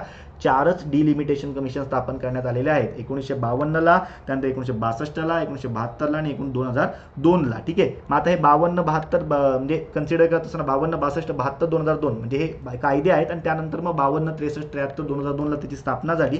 2008 नंतरच्या पहिल्या निवडणुकांपासून एक प्रकारे चौथ्या परिसीमन आयोगाचे एक प्रकारे जे काही निकष होते किंवा आदेश होते ते आपल्याला लागू झालेले बघायला मिळतात. त्यामुळे हे 4च आयोग आहेत किंवा 4च वेळा आतापर्यंत डिलिमिटेशन कमिशन स्थापन करण्यात आलेली बघायला मिळते. तुम्हाला बरोबर ओळखायचे. बी तुमचं चुकीचं आहे. बी गेला, एकच तुमचं ऑप्शन उरलं अकड. आपल्याला अशा पद्धतीने जरी तुम्ही प्रश्नांकडे बघितलं तरी सोपं आहे. लक्षात ठेवायचं, संसद परिसीमन कायदा करते. ऑब्व्हियसली परिसीमन जो काही आयोग आहे हा टेक्निकली वैधानिक आयोग आहे, संवैधानिक आयोग नाही, कॉन्स्टिट्युशनल बॉडी नाही आहे, स्टॅट्युटरी बॉडी आहे. संसदेने कायदा केल्याने ही बॉडीची स्थापना केली जाते. कलम 82 नुसार एक प्रकारे संसदेच्या आणि त्यानंतर कलम 170 नुसार राज्य विधानसभांच्या एक प्रकारे जागा किंवा त्यांच्या सीमा सुनिश्चित करण्यासाठी परिसीमन आयोग कार्यरत असतो. जनगणनेच्या आधारावर देशातील मतदारसंघांची मर्यादा, सीमा ठरवणे आणि ती बदलणे याच्यासाठी डिलिमिटेशन कमिशन काम करत असतं. आणि याच्यासाठी ते कुठल्या गोष्टी एक प्रकारे निकष म्हणून कन्सिडर केल्या जातात तर सगळ्यात महत्त्वाचं म्हणजे काय, एक प्रकारे त्या एरियामध्ये असलेले फिजिकल कंडिशन, म्हणजे कुठे नदी आहे का, कुठे एक प्रकारे पठार आहे का वगैरे वगैरे यासारख्या गोष्टी, डोंगर आहे का, समुद्र किंवा एक प्रकारे प्रॉपर मैदान आहे का, समुद्र तटाजवळचं आहे का वगैरे वगैरे. दुसरं काय बघितलं जातं, सद्यस्थितीत असलेल्या एक्झिस्टिंग बाउंड्रीज यांचा सुद्धा विचार केला जातो की बाबा कुठली बाउंड्री कशी आहे, ती बदलायची का, वाढवायची का, तेवढीच ठेवायची का. तिसरं काय असतं कन्सिडर करत असताना, एक प्रकारे ॲडमिनिस्ट्रेटिव्ह सेंटर्सचा सुद्धा विचार केला जातो. म्हणजेच काय, खास करून एक प्रयत्न असा असतो की सर्व ॲडमिनिस्ट्रेटिव्ह सेंटरमधले सर्व मतदारसंघ तिथेच चालवून तिथेच संपवावे. आता एक ॲडमिनिस्ट्रेटिव्ह मतदारसंघ तिथे चालू होतोय समजा आपल्याकडे औरंगाबादमध्ये आणि दुसरा तिथे संपतोय तो कुठे एक प्रकारे नाशिकमध्ये, तर ते असं युजली चालत नाही. मग हा फोकस केला जातो की ॲडमिनिस्ट्रेटिव्ह सेंटरमध्ये सर्व मतदारसंघ त्यातल्या त्यात असावे, दुसऱ्या ॲडमिनिस्ट्रेटिव्ह सेंटर्समध्ये दुसरे एक प्रकारे मतदारसंघ किंवा नव्याने वेगळे मतदारसंघ असावे. अजून चौथं जर सांगायचं झालं तर एक प्रकारे पब्लिक कन्व्हिनियन्स किती आहे, लोकांना किती एक प्रकारे सोपं जाईल ते मतदान करण्यासाठी किंवा एक प्रकारे त्या एका नेत्याला सुद्धा ते लोकांची काम करण्यासाठी कितल्या एक प्रकारे एरिया कसा लागेल, कंटिन्युएशन कसं लागेल याचा विचार केला जातो. आणि त्यानंतर एक प्रकारे काय आहे, पाचवं म्हणजे काय, कम्युनिकेशनची साधनं कुठली येतात. आता इथे कम्युनिकेशनचा अर्थ बोलणं असा नाही, कम्युनिकेशनचा अर्थ इथे दळणवळण असा घ्यायचा. दळणवळणाची साधनं कशी आहेत या सर्वांचा विचार करून डिलिमिटेशन कमिशन काय करत असते, मतदारसंघांची पुनर्रचना, सीमा बदलणे, सीमा वाढवणे, मर्यादा ठेवणे हे करत असते. ठीक आहे. कन्सिडर करत असताना एक प्रकारे यांनी दिलेला जो काही निर्णय असतो याच्या बाबतीमध्ये तुम्ही न्यायालयात दाद मागू शकत नाही. त्यानंतर हा मुद्दा एक प्रकारे किंवा यांनी रिपोर्ट तयार केल्यानंतर तुम्ही काही झालं तरी लोकसभेमध्ये असो किंवा विधानसभेच्या माध्यमातून याच्यावर बदल निर्माण व्हावा किंवा याच्यामध्ये अमेंडमेंट व्हावी अशा पद्धतीची कुठलीही गोष्ट लागू करू शकत नाही. आणि महत्त्वाचं म्हणजे यांनी उद्या उठून जरी एखादा नियम दिला किंवा यांनी उद्या उठून यांच्या शिफारसी दिल्या तर या शिफारसी जोपर्यंत राष्ट्रपती, इथे शब्द वापरतो मी, संसद नाही, जोपर्यंत राष्ट्रपती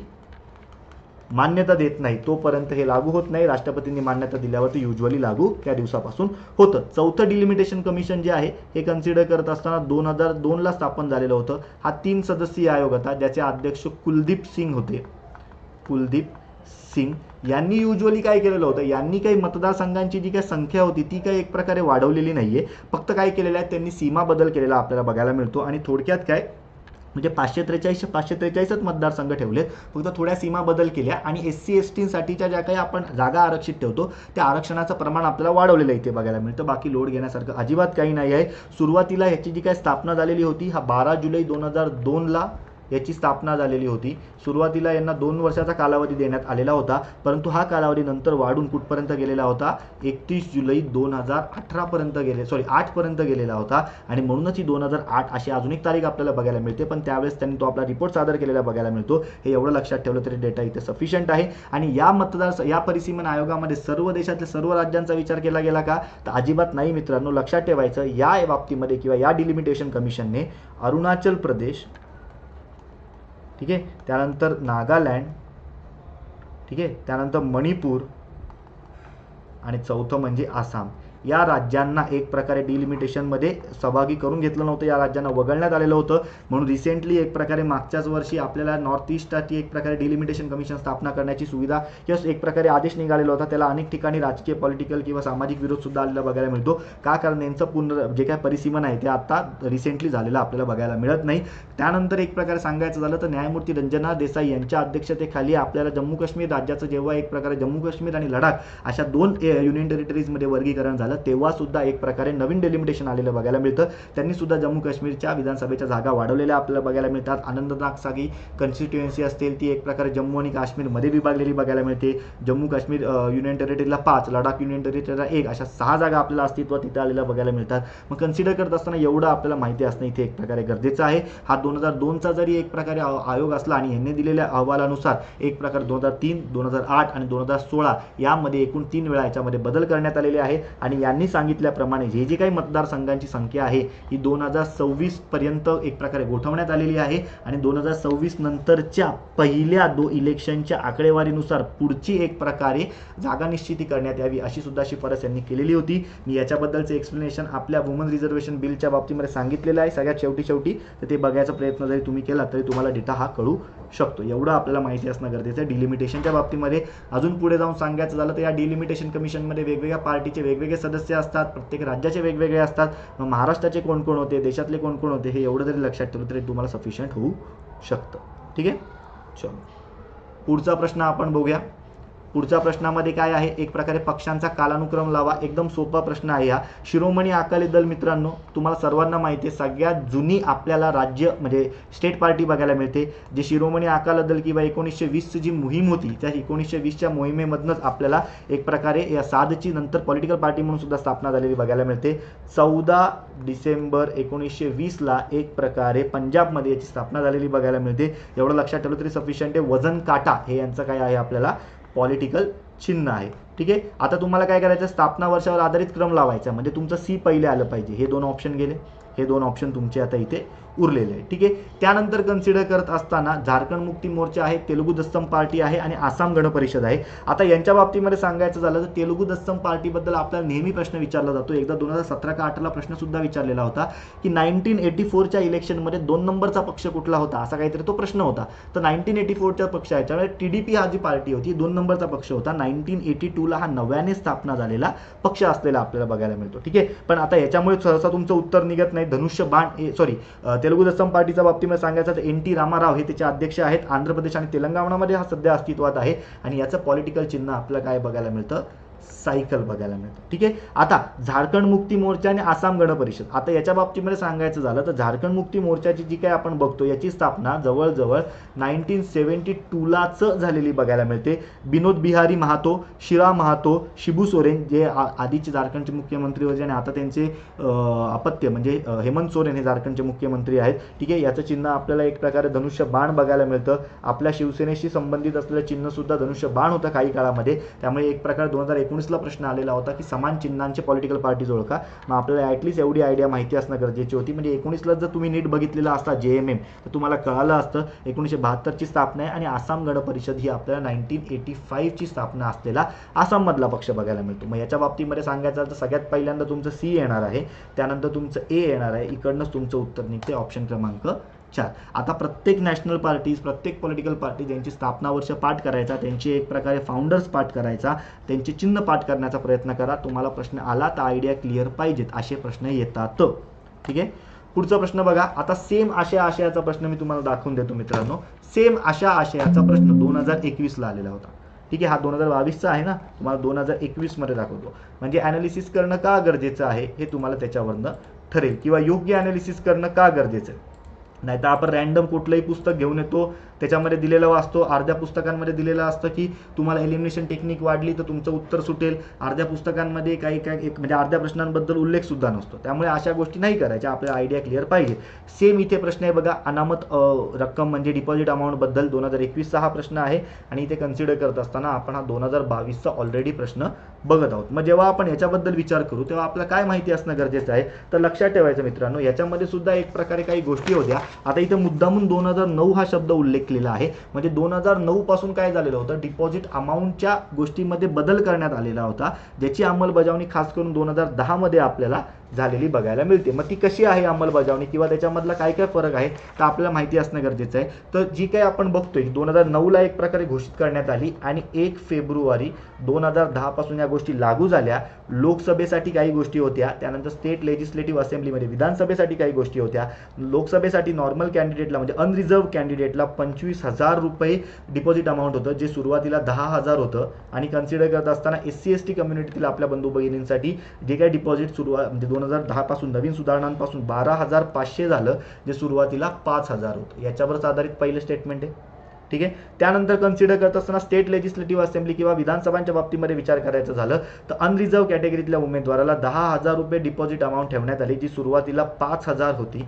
ठीक आहे. आणि कन्सिडर करत असताना SC ST कॅन्डिडेटसाठी ती अमाऊंट आता 5,000 झाली, जी सुरुवातीला एक प्रकारे 2,500 होती. हे जरी तुम्हाला माहिती असलं तरी तुमचं इथे उत्तर निघतंय. तुम्हाला इथे अयोग्य ओळखायचं आहे. 10 वरून 25 केली, बरोबर आहे. राज्य विधानसभाच्या बाबतीमध्ये अनुसूचित जाती आणि अनुसूचित जमातीच्या उमेदवारांसाठी डिपॉझिट अमाऊंट 2,500 वरनं किती केली मित्रांनो, 5,000 केली. आता आपण बघितलं, पण इथे किती दिले, 7.5. म्हणून हे स्टेटमेंट कसं आहे, चुकीचं आहे. हे आपल्याला माहिती पाहिजे. सद्यस्थितीमध्ये ही डिपॉझिट अमाऊंट कार्यरत असलेली आपल्याला बघायला मिळते. असं जरी लक्षात ठेवलं तरी डेटा सफिशियंट राहील. ठीक आहे. पुढचं, आता जसं मी तुम्हाला सांगितलं पहिल्या निवडणुकीच्या बाबतीमधल्या काही गोष्टी आपल्याला क्लिअर पाहिजेत. हाच प्रश्न मी शॉर्ट्सच्या माध्यमातून कव्हर केलेला होता. 489 जागांसाठी सगळ्यात पहिल्या निवडणुका झाल्या, ज्याच्यामधल्या 364 जागा काँग्रेसने जिंकलेल्या होत्या ऑब्व्हियसली. त्यानंतर 2 नंबरला 16 जागा जिंकणारा आपल्याला कोण बघायला मिळत होतं, 2 नंबरला 16 जागा जिंकणारा आपल्याला कम्युनिस्ट पार्टी बघायला मिळत होती. आणि त्यानंतर 12 का 14 जागा जिंकणारा आपल्याला सोशलिस्ट पार्टी होती. ती एकदा शॉर्ट्समध्ये पुन्हा एकदा कन्फर्म करून घ्या, कुठली पार्टी होती कन्सिडर करत असताना, ती सोशलिस्ट पार्टी होती. ठीक आहे. म्हणजे सगळ्यात पहिल्यांदा काँग्रेस आहे, जी 364 जागा जिंकते. त्यानंतर कन्सिडर करत असताना CPI आहे, जी 16 जागा जिंकते. त्यानंतर 12 जागा आहेत, ते कोण जिंकते आहेत, पुन्हा एकदा सोशलिस्ट पार्टी जिंकते. कन्सिडर करत असताना ह्या स्टेटमेंटवरनं आपल्याला काय कळतं, पहिलंही बरोबर आहे आपलं, दुसरंही बरोबर आहे आपलं. मग A आणि B बरोबर असलेले ऑप्शन तुम्हाला फक्त 3 आणि 4 मध्ये सापडतील. पहिले 2 ऑप्शन तुमचे कट झाले. हा फॅक्च्युअल डेटा आहे. 10 वेळा आयोगाने प्रश्न विचारलाय. आयोगाने तर तुम्हाला पहिल्या 3 काँग्रेसच्या पहिल्या निवडणुकांमध्ये 3 निवडणुकांमध्ये काँग्रेसने किती जागा जिंकल्या आहे ह्याचा सुद्धा क्रम विचारलेला होता. त्यामुळे आयडिया माहिती असतं पोरांना ह्या 2 गोष्टी. आता त्याच वेळेस कन्सिडर करत असताना राज्यांच्या निवडणुकीत बहुमताने जागा जिंकलेल्या होत्या मद्रास आणि ओरिसा, याचा उल्लेख केला जातो. परंतु मित्रांनो, मद्रासमध्ये जवळजवळ 375 जागा होत्या, म्हणजे जवळजवळ 188 जागा बहुमताला लागत होत्या. आणि त्या ठिकाणी आपल्याला काँग्रेसने जवळजवळ 152 जागा जिंकलेल्या बघायला मिळतात आणि 62 जागा CPIने जिंकलेल्या होत्या, म्हणजे बहुमत प्राप्त नव्हतं. मद्रास येत नाही. ओरिसाच्या बाबतीमध्ये सांगायचं जरी झालं तरी सेम तिथे गोष्ट आहे. ओरिसामध्ये 140 जागा होत्या, म्हणजे 71 जागा बहुमताला होत्या. त्यात काँग्रेसने 67 जागा जिंकलेल्या बघायला मिळतात. आणि एक पक्ष होता ऑल इंडिया गणतंत्र परिषद, यांनी जवळजवळ 31 जागा जिंकलेल्या होत्या. म्हणजे नाही मद्रासमध्ये आणि नाही ओरिसामध्ये काँग्रेसने बहुमतात जागा जिंकलेल्या होत्या. एवढं लक्षात जरी इथे ठेवलं तरी डेटा सफिशियंट राहील. स्टेटमेंट तुमचं चुकीचं आहे. पहिल्या 3 निवडणुका एकदम नीट वाचायच्या, शेवटच्या रिसेंटच्या 2 ते 3 निवडणुका नीट वाचायच्या. त्यात गेल्या 5 निवडणुकांमध्ये आपल्या राज्यातल्या पक्षांनी कशी कामगिरी केली, खास करून महाराष्ट्राच्या बाबतीमध्ये मनसे असेल, शिवसेना असेल, राष्ट्रवादी असेल, यांच्या जागा एकदा बघून घ्यायच्या किंवा यांना मिळालेले वोट सुद्धा बघून घ्यायचे. प्रश्न याच्यावर आलेला आहे, येऊ शकतो. ठीक आहे. पुढे, हा एकदम सोपा प्रश्न आहे. इतिहासामध्ये आपण वाचतोच. बॉम्बे मिल हँड्स असोसिएशनची स्थापना नारायण लोखंडे यांनीच केलेली आपल्याला बघायला मिळते. ही पहिली कामगारांसाठी कार्यरत असणारी आपल्या संघटना सुद्धा होती. ठीक आहे. याच्यासाठी त्यांना एक प्रकारे प्रेरणा आपल्या महात्मा फुले यांनी सुद्धा दिलेली होती. त्यानंतर all India trade union congress AITUC, जी 1920 ची स्थापना आहे, याच्यावर काँग्रेस पक्षाचा प्रभाव आहे. काँग्रेसचा प्रभाव नाही मित्रांनो, याच्यावर CPIचा प्रभाव आहे. ठीक आहे. म्हणजेच आता इथे आपण बघतो बघा, मगाशी मी तुम्हाला सांगितलं की काय आहे, एक प्रकारे ज्या काही कामगार संघटना आहेत त्या युजली राजकीय पक्षांची ॲफिलिएटेड संघटना बघायला मिळतात. मग काँग्रेसची कुठली आहे तर इंटक आहे. ठीक आहे. CPIM ची कुठली आहे तर C2 आहे. ठीक आहे. म्हणजे आता बघा, हा प्रश्न इथे आलाय. आता हाच प्रश्न तुम्हाला 2021 मध्ये मी दाखवतो. फक्त तो त्या ठिकाणी कसा आलेला होता, जोड्या लावा स्वरूपात आलेला होता. बघा हा प्रश्न सेम कामगार संघटना आणि एक प्रकार त्याच्याशी संलग्नित असलेले पक्ष. All India trade union congress AITUC, आपण आता कशा बाबतीमध्ये बोललो, CPI. Indian national trade union congress INTUC, आपण कशाबद्दल बोललो कन्सिडर करत असताना, काँग्रेस आहे. भारतीय मजदूर संघ हे कशाची रिलेटेड आहे कन्सिडर करत असताना, BJPशी. Centre for Indian trade union C2 कशाची आहे एक प्रकारे कन्सिडर करत असताना, CPIM. ठीक आहे. हे CPI पाहिजे होतं, हे CPIM पाहिजे होतं. म्हणजे कन्सिडर करत असताना Aचं जवळजवळ 3 आहे. Aचा 3 असलेला एकच ऑप्शन आहे. उत्तर तुमचं 2 राहणार आहे. म्हणजे सांगायचं तात्पर्य काय, आपल्याला हेच प्रश्न रिपीट होत आहेत, आयडिया क्लिअर पाहिजे. हे जर आपण चुकून बसलो तर आपल्याला फायदा नाही आहे मित्रांनो, असले प्रश्न सोडायचे नाही. ठीक आहे, चलो. त्यामुळे याचं उत्तर फक्त अ बरोबर आहे, ब चुकीचं तुमचं राहणार आहे. त्यानंतर निवडणूक सुधारणा हा खूप मेजर टॉपिक आहे आपल्याकडे. ह्याच्यामध्ये कोणकोणत्या समितीने कोणकोणत्या सुधारणा केल्या एवढा कदाचित मेजर प्रश्न येणार नाही. खास करून आलं तर कशाच्या बाबतीमध्ये येईल की बाबा ईव्हीएमच्या बाबतीमध्ये शिफारस कोणी केली, व्हीव्हीपॅटच्या बाबतीमध्ये शिफारस कोणी केली, नोटाच्या बाबतीमध्ये काय कोणी शिफारस केलेली होती, असले काहीतरी येऊ शकते, इलेक्ट्रॉनिक बॉन्ड वगैरे. परंतु या समितींनी केलेली एक प्रकारे वेगवेगळ्या सुधारणा किंवा शिफारसी नाही सांगू शकत, अनेक शिफारसी केल्यात मित्रांनो. ठीक आहे, किंवा खास करून असं येईल की बाबा TN शेषन यांच्या बाबतीत प्रश्न विचारला जाईल की बाबा ते मतदार कार्ड वगैरे वगैरे यासारख्या गोष्टी. मग कन्सिडर करत असताना या गोष्टी सोडल्या तर या समिती किंवा हे जे काही आयोग आहेत ना, यांचे फक्त स्थापना वर्ष लक्षात ठेवायचे. स्थापना वर्ष प्रश्न आला तर या स्थापना वर्षांवरच आपल्याला येऊ शकतो. इंद्रजित गुप्ता समितीची स्थापना 1998ला झालेली होती. गोस्वामी समिती अनेक सगळ्यांना माहिती होते, दिनेश गोस्वामी समिती याची स्थापना 1990ला झालेली आहे. डीच्या 1 वर्ण तुमच्या जवळ जो 2 ऑप्शन इथल्या इथे कट होतात आणि अच्या 3 वर्ण तुम्हाला एक प्रकारे कन्सिडर करत असताना तुमचं उत्तर मिळतं. ठीक आहे, निवडणूक कायदा सुधारणावर कायदा आयोगाचा अहवाल आणि वोरा समिती या बाबतीत सांगायचं झालं तर तुम्हाला समितीची नावं आणि डायरेक्ट कधी अहवाल आले, कुठले अहवाल आले, कुठल्या सुधारणा केल्या हे पाठच असणं गरजेचं आहे. मला काही दिवसांनी कोणतरी आठवण करून द्या, जशी आपली राज्यसेवेची परीक्षा डिक्लेअर होईल तेव्हा एक प्रकारे मी तुम्हाला माझ्याकडे ह्याची एक नोट्स आहे, ही नोट्स तुम्हाला आपल्या टेलिग्राम चॅनलवर अवेलेबल करून देतो, म्हणजे तुम्ही ते एक प्रकारे पाठ करू शकाल. ठीक आहे, त्यानंतर एक प्रकारे बेसिक एकदम लॉजिकल प्रश्न आहे, एकदम काय म्हणतो त्याला बेसिक पॉलिटीचा प्रश्न आहे. राज्य निवडणूक आयुक्ताच्या बाबतीमधला हा प्रश्न आहे. हा सुद्धा एकदम मी म्हणेन की लॉजिकल आहे, परंतु खूप सुंदर प्रश्न आपल्याला आलेला बघायला मिळतो. आता राज्य निवडणूक आयोगाच्या बाबतीमध्ये सांगायचं झालं तर राज्य निवडणूक आयोग काय करतं, एक प्रकारे स्थानिक स्वराज्य संस्थांच्या निवडणुका घेतं. मग जेव्हा ते 73व्या घटनादुरुस्तीच्या संस्थांबद्दल घेतं तेव्हा 243 एक प्रकारे कन्सिडर करत असताना के नुसार त्यांची स्थापना केली जाते. जेव्हा ते नागरी स्थानिक स्वराज्य संस्थांच्या बाबतीमधल्या 74व्या स्थानिक घटनादुरुस्तीच्या बाबतीमधल्या संस्थांबद्दल निवडणुका घेतं तेव्हा 243 आपल्याला झेडे मध्ये याची तरतूद बघायला मिळते. म्हणजे 243 के अन्वये राज्य निवडणूक आयुक्तांची नियुक्ती केली जाते का, यस जाते. ए बरोबर आहे, ए इथे बरोबर असलेला ऑप्शन नाही, ए बरोबर आहे, इथे ए बरोबर असलेला ऑप्शन नाही.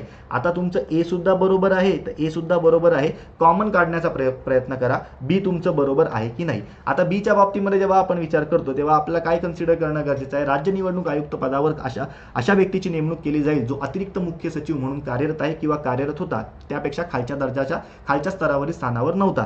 याच्या बाबतीत सांगायचं झालं तर अतिरिक्त मुख्य सचिव नाही मित्रांनो, तो मुख्य सचिव असावा लागतो. काय, मुख्य सचिव असावा लागतो किंवा एक प्रकारे प्रिन्सिपल किंवा एक प्रकारे चीफ सेक्रेटरी लेवलचा तो अधिकारी असावा लागतो. आणि एक प्रकारे कन्सिडर करत असताना ही गोष्ट आपल्या अस्तित्वात आलेली बघायला मिळते. बी स्टेटमेंट तुमचं चुकीचं आहे, तिकडनंच तुमचं उत्तर निघतंय. तुम्हाला 3 आणि 4 याच्याबद्दल विचार करणं अपेक्षित सुद्धा नाही. किंवा याच्याही बाबतीत जर विचार करायचा झाला तर यांचा कार्यकाळ ऑब्व्हियसली 5 वर्षांचा आहे.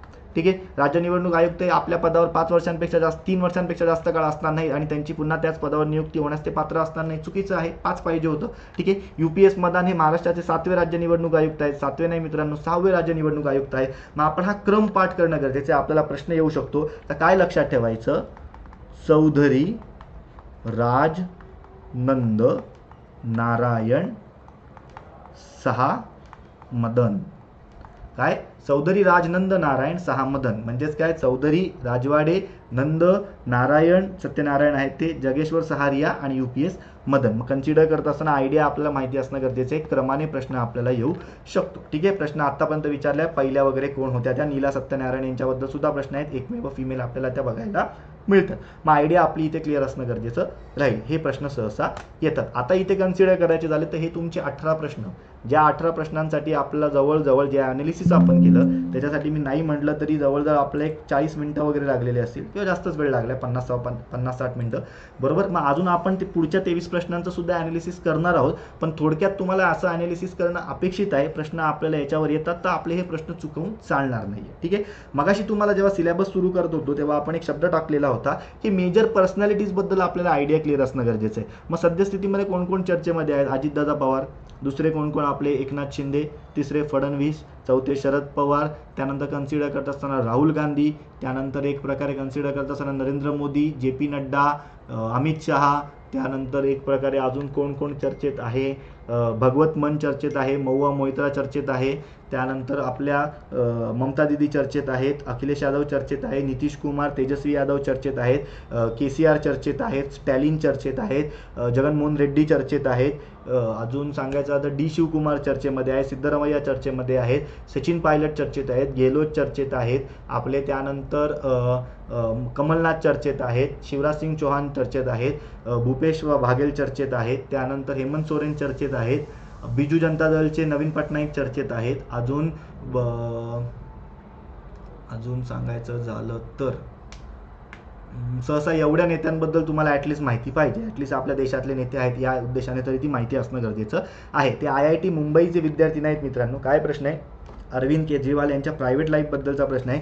अरविंद केजरीवाल हे आपल्याला म्हणजे आम आदमी पार्टीचे प्रमुख आहेत. आता तुम्हाला जर विचारलं आम आदमी पार्टीची स्थापना कधी झाली तर तुम्ही कदाचित 2014-15 असं म्हणाल, तर लक्षात ठेवायचं आम आदमी पार्टीची स्थापना 2012 झालेली आहे. जी स्थापना आपल्याला अरविंद केजरीवाल यांनी केलेली बघायला मिळते.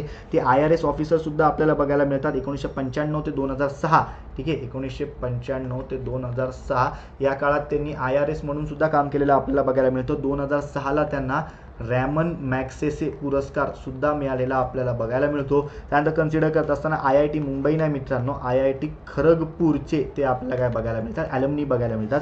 पहिलं स्टेटमेंट चुकीचं आहे, चुकीचं आपल्याला बघायला मिळतं. उरल्याच्या बाबतीमध्ये सांगायचं झालं तर कन्सिडर करत असताना पंजाबमध्ये 2022ला इलेक्शन झालेले होते. 117 जागा होत्या, त्यातल्या 92 जागा ज्या आपण कन्सिडर करतो 117 पैकी 92 जागा BJPने मिळवलेल्या, 92 जागा आम आदमी पक्षाने मिळवलेल्या होत्या, आम आदमी पार्टीने मिळवलेल्या होत्या. त्यानंतर जवळजवळ 18 जागा काँग्रेसने मिळवलेल्या होत्या आणि कन्सिडर करत असताना 3 जागा शिरोमणी अकाली दलने मिळवलेल्या आपल्याला बघायला मिळतात. आणि उरलेल्या म्हणजे जवळजवळ मग 4 जागांमध्ये सर्व इतर पक्ष होते, अपक्ष BJP वगैरे जे काही असेल ते. दुसरं स्टेटमेंट डॉट बरोबर आहे. योग्य विधान कुठलं तर फक्त विधान ब बरोबर. आयडिया आपल्याला माहिती पाहिजे. आणि नुसतं एवढंच नाही तर ते त्यांनी BTech केलेलं आहे खरगपूरमधनं आणि मेकॅनिकल इंजिनिअरिंगमध्ये त्यांनी BTech केलेलं आपल्याला बघायला मिळतं. 16व्या विधानसभा आपल्या 16व्या विधानसभेसाठी या निवडणुका पार पडलेल्या होत्या पंजाबच्या. असेच एक प्रकारे जे काही मोठमोठे नेते आहेत त्यांच्या गोष्टीबद्दल एक प्रकारे माहिती करून घ्या. प्रश्न आपल्याला याच्यावर विचारला जाऊ शकतो. ठीक आहे, चलो पुढचं काय बघा. 2021चं सुरू होते. 2021ला सुरुवातीलाच ए सेटमध्ये आपल्याला पहिलेच जवळजवळ 20-22 प्रश्न याच्याशी रिलेटेड होते, पक्ष दबाव गट आणि इलेक्शन्स. ठीक आहे, चलो पुढचा प्रश्न आहे. आता आपण जसं मागच्या पेपरला बघितलं ना स्वतंत्र पार्टीवर प्रश्न आलेला होता, तसंच या परीक्षेमध्ये आपल्याला या पक्षांवर प्रश्न आलेला आहे. ठीक आहे, रिपब्लिकन पार्टी अजूनही अस्तित्वात आहे. रामराज्य परिषद ही आधी अस्तित्वात होती, नंतर ती विलीन झाली. ठीक आहे, मग आपण कन्सिडर करत असताना याच्याबद्दल आपल्याला माहिती असणे काय गरजेचे आहे तर त्या टॉपिकमधनं की आपल्या देशामध्ये होऊन गेलेल्या वेगवेगळ्या पॉलिटिकल पार्टीज त्यांनी केलेले एक प्रकारे वेगवेगळे कामं, त्यांचं असलेलं अस्तित्व याच्याबद्दल माहिती असणं गरजेची आहे. आता कन्सिडर करत असताना बाबासाहेब आंबेडकरांच्या मृत्यूनंतर ठीक आहे एक प्रकारे शेड्यूल कास्ट फेडरेशन होती ना 1942ची, तिच्यामध्ये पुढे जाऊन कशाची स्थापना झाली, तिचंच रूपांतर एक प्रकारे Republican party of India RPI याच्यामध्ये आपल्याला त्याची विभागणी झालेली बघायला मिळते. आणि त्यावेळेस याचे संस्थापक कोण होते किंवा एक प्रकारे म्हणजे महत्त्वाचे नेते कोण कोण बघायला मिळतात तर कन्सिडर करायचं. आणि याची स्थापना सुद्धा कधी झाली 3 ऑक्टोबर 1957ला. 1 ऑक्टोबर 1957ला नागपूर इथे बैठक झालेली होती. या बैठकीनुसार 3 ऑक्टोबर 1957ला त्याची स्थापना झाली. आणि या स्थापनेमधले जे कोणी फाउंडर मेंबर होते खास करून N. शिवराज, त्यानंतर यशवंत आंबेडकर, PT बारोळा, AG पवार, दत्ता कट्टी, दादासाहेब रुपवते, आप्पा PT मंडळे या सर्वांनी एक प्रकारे एक मताने N. शिवराज यांनी RPIचे पहिले अध्यक्ष म्हणून त्यांची काय केलेली होती, निवड केलेली होती. त्यामुळे पहिलंही स्टेटमेंट बरोबर आहे आणि दुसरंही स्टेटमेंट बरोबर आहे. आता रामराज्य परिषदेच्या बाबतीमध्ये सांगायचं झालं तर त्या पक्षाचं पूर्ण नाव असं आहे की अखिल भारतीय रामराज्य परिषद. याची स्थापना 1948ला झालेली होती. स्वामी करपात्री यांनी त्याची स्थापना केलेली होती. हे आपल्याला ते संस्थापक बघायला मिळतात. आणि त्यानंतर जवळजवळ 1971ला हा पक्ष एक प्रकारे कन्सिडर करत असताना जनसंघ हा जो आहे BJPचा आधीचा घटक याच्यामध्ये विलीन झालेला आपल्याला बघायला मिळतो. त्यामुळे कोणते अयोग्य कथन नाही तर एकही नाही, वरीलपैकी सर्व विधानं आपल्याला काय बघायला मिळतात, बरोबरच बघायला मिळतात. आपल्याला आयडिया क्लिअर पाहिजे. त्यामुळे कृपया हे पॉलिटिकल पार्टीज ॲटलिस्ट वाचून घ्या. प्रश्न आपल्याला याच्यावर 100% येणार. ठीक आहे, पूर्वोत्तर भारतातील कोणता पहिला राजकीय पक्ष आहे ज्यास राष्ट्रीय पक्ष म्हणून दर्जा मिळालेला होता. जवळजवळ जून 2019ची गोष्ट आहे. लोकसभा निवडणुका आपल्याला झालेल्या होत्या आणि त्यावेळेस 9वा राष्ट्रीय पक्ष म्हणून, तत्कालीन 9वा राष्ट्रीय पक्ष म्हणून एक प्रकारे नॅशनल पीपल्स पार्टी NPP याला काय केलेला होता, एक प्रकारे राष्ट्रीय पक्षाचा दर्जा मिळाला. कोनरॅड संगमा, AP संगमा यांच्या थ्रू हा पक्ष निर्माण झालेला आपल्याला बघायला मिळतो. आणि कन्सिडर करायचं झालं तर अजूनही हा पक्ष आपला राष्ट्रीय पक्षाचा दर्जा टिकवून म्हणून सुद्धा आपल्याला अस्तित्वात आहे. त्यानंतर एक प्रकारे जर तुम्हाला प्रश्न आला 2019च्या सार्वत्रिक निवडणुकांमध्ये 9 नॅशनल पार्टीज होत्या, तर तसं नाही मित्रांनो. 2019च्या सार्वत्रिक निवडणुकांमध्ये 8 पार्टीज होत्या. जून 2019ला 9व्या पार्टीचा दर्जा NPPला मिळाला, ज्याचं आपल्याला चिन्ह सुद्धा बुक बघायला मिळतं, सिम्बॉल.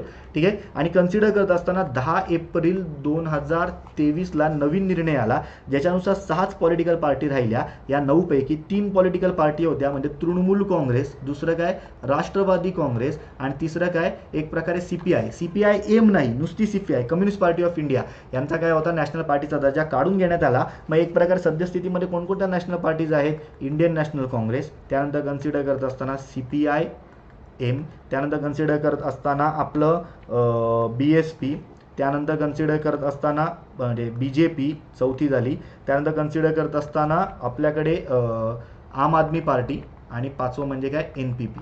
हे अशी नॅशनल पीपल्स पार्टी, अशी आपल्याला एकूण 6 पॉलिटिकल पार्टीज बघायला नॅशनल लेवलच्या किंवा नॅशनल पार्टीचा दर्जा असलेल्या पॉलिटिकल पार्टी बघायला मिळतात. आता सगळ्यात महत्त्वाचं म्हणजे तुम्हाला निकष पाठ करायचे कंपल्सरी. कुठल्या निकषाने नॅशनल पार्टीचा दर्जा दिला जातो, कुठल्या निकषाने स्टेट पार्टीचा दर्जा दिला जातो, याचे निकष पाठच करायचे. अगेन पाठ होणं हे कठीण आहे, नो डाऊट, परंतु ते एका पेजवर लिहून काढा आणि तुमच्या समोर लावा कुठेतरी. 7-8 वेळा जर तुम्ही बघितलं 7-8 दिवस, तर तुमचा हा डेटा लक्षात तुम्हाला राहील. ठीक आहे. चलो, त्याचे फायदे सुद्धा बघून घ्यायचे. नॅशनल पार्टीचा फायदा काय असतो, तुम्हाला दिल्लीला ऑफिस मिळतं, तुम्हाला ऑल इंडिया लेवलला एक स्वतःचं चिन्ह बघायला मिळतं रजिस्टर झालेलं. त्यानंतर एक प्रकारे तुम्हाला ऑल इंडिया रेडिओवर काही वेळ दिला जातो. त्यानंतर महत्त्वाचं म्हणजेच काय, तुम्हाला स्टार प्रचारक निवडण्याची थोडी मुभा असते. अशा ज्या काही वेगवेगळ्या गोष्टी असतात, त्या त्यांचे फायदे काय ते एकदा बघून घ्यायचं. ठीक आहे. त्यानंतर किंवा इथे अजून एक बघायचं नाही. ठीक आहे, चलो पुढचा प्रश्न आहे. आता आपल्याला व्यक्ती सापेक्ष प्रश्न आहे, परंतु हा व्यक्ती सापेक्ष प्रश्न न म्हणता मी BSP या पक्षाशी रिलेटेड असलेला हा मी प्रश्न म्हणेन. व्यक्ती सापेक्ष प्रश्नांमध्ये तुम्हाला काही व्यक्ती आहेत जे आतापर्यंतच्या आपल्या इतिहासामध्ये होऊन गेले, त्या सर्वांबद्दल माहिती पाहिजे. म्हणजेच काय, कुठले आता काँग्रेसचे नेते आहेत तर तुम्हाला ते युजली माहिती असणं कंपल्सरी गरजेचं आहे. पण खास करून नॉन काँग्रेसी नेते आहेत, म्हणजे आपण जर बघायचं झालं तर राम मनोहर लोहिया असतील, किंवा एक प्रकारे जे नंतरच्या काळात सुरू झालेले खास करून हे कांशीराम वगैरे सारखे असतील, किंवा आपल्या मायावती सारखे असतील, मुलायम सिंग यादव सारखे असतील, लालू प्रसाद यादव सारखे असतील, ममता दीदी सारखे असतील. त्यानंतर साऊथला जर गेलो आपण तर करुणानिधी असतील, NT रामाराव असतील, किंवा एक प्रकारे म्हणजे अम्मा असतील. मग या सर्वांबद्दल ॲटलिस्ट आपल्याला थोडी माहिती असणं गरजेचं आहे, कारण हे अनेक मोठे नेते आहेत नॉन काँग्रेसीचा विचार करायचा झालं तर, आणि त्यांच्यावर युजली प्रश्न येतो. मग आता हा काय प्रश्न आहे बघा. त्यांनी backward and minority communities employees federation BAMSEFची स्थापना 1976 मध्ये केली. त्यांनी बहुजन समाज पार्टीची स्थापना 1984ला केली. आपण पाठच करतो ना नॅशनल पार्टीची स्थापना, हे तर आपल्याला डॉट माहिती आहे. ब तर तुमचं बरोबर पाहिजे. योग्य कथन निवडा, म्हणजे ब इथे आहे, ब इथे आहे, ब इथे आहे, इथे ब नाही आहे, हा ऑप्शन कट झाला. राजकीय सत्ता ही सामाजिक समता प्राप्त करण्याची गुरुकिल्ली आहे, असं त्यांचं मत होतं. हेच आपल्याला बसपाचं मूळ बघायला मिळतं. बसपा म्हणजे आज अनेक जण बसपाला फक्त बौद्ध धर्माशी रिलेटेड असणारी पार्टी असंच समजतात, परंतु असं अजिबात नाही मित्रांनो. बसपा ही एक प्रकारे मी असं म्हणेन की जी काही बहुजन समाज आहे, ठीक आहे, जो जो रिझर्व्ड कॅटेगरीतला समाज आहे. मग त्याच्यामध्ये तुमचे आदिवासी असतील, तुमचे SC कॅटेगरीतले असतील, त्यानंतर तुमचे एक प्रकारे OBCs असतील, या सर्वांचा समावेश होतो. आणि त्यांनी एक प्रकारे असं सांगितलेलं होतं की सामाजिक समता प्राप्त करायची आहे ना, तर आधी राजकीय सत्ता द्या. OBCsचा जो खास करून मुद्दा आहे तो इथे बोलला जात होता. त्यामुळे हे तुमचं क स्टेटमेंट सुद्धा बरोबर आहे. आणि युजली असे जे काही लॉजिकल स्टेटमेंट असतात ना, तर ते तुम्हाला जर एका पक्षाच्या रिलेटेड असलेल्या विचारसरणीकडे घेऊन जात आहे तर ते तुमचे बरोबरच आहेत. आता B आणि C बरोबर असलेला ऑप्शन कुठे, फक्त इकडे आहे आणि इकडे आहे. तुमचा हा ऑप्शन कट झाला. ते दलित शोषित समाज संघर्ष समिती DS4चे संस्थापक होते. आता बहुजन समाज पार्टी मधला एक मोठा अँगल कशाचा बघायला मिळतो, दलित बंधू भगिनींचा सुद्धा बघायला मिळतो, म्हणून ते त्याचे सुद्धा संस्थापक होते. आपल्याला माहिती असणं गरजेचं आहे. परंतु चला, मी असं म्हणेन की हे दोन गोष्टी तुम्हाला माहित नाही, तर लक्षात ठेवायचं मित्रांनो, कन्सिडर करत असताना आपल्याला कुठल्या गोष्टी फॅक्ट प्रोव्हाइड करतात, तर फॅक्ट आपल्याला प्रोव्हाइड करणारी गोष्ट आहे कन्सिडर करत असताना पहिलीच.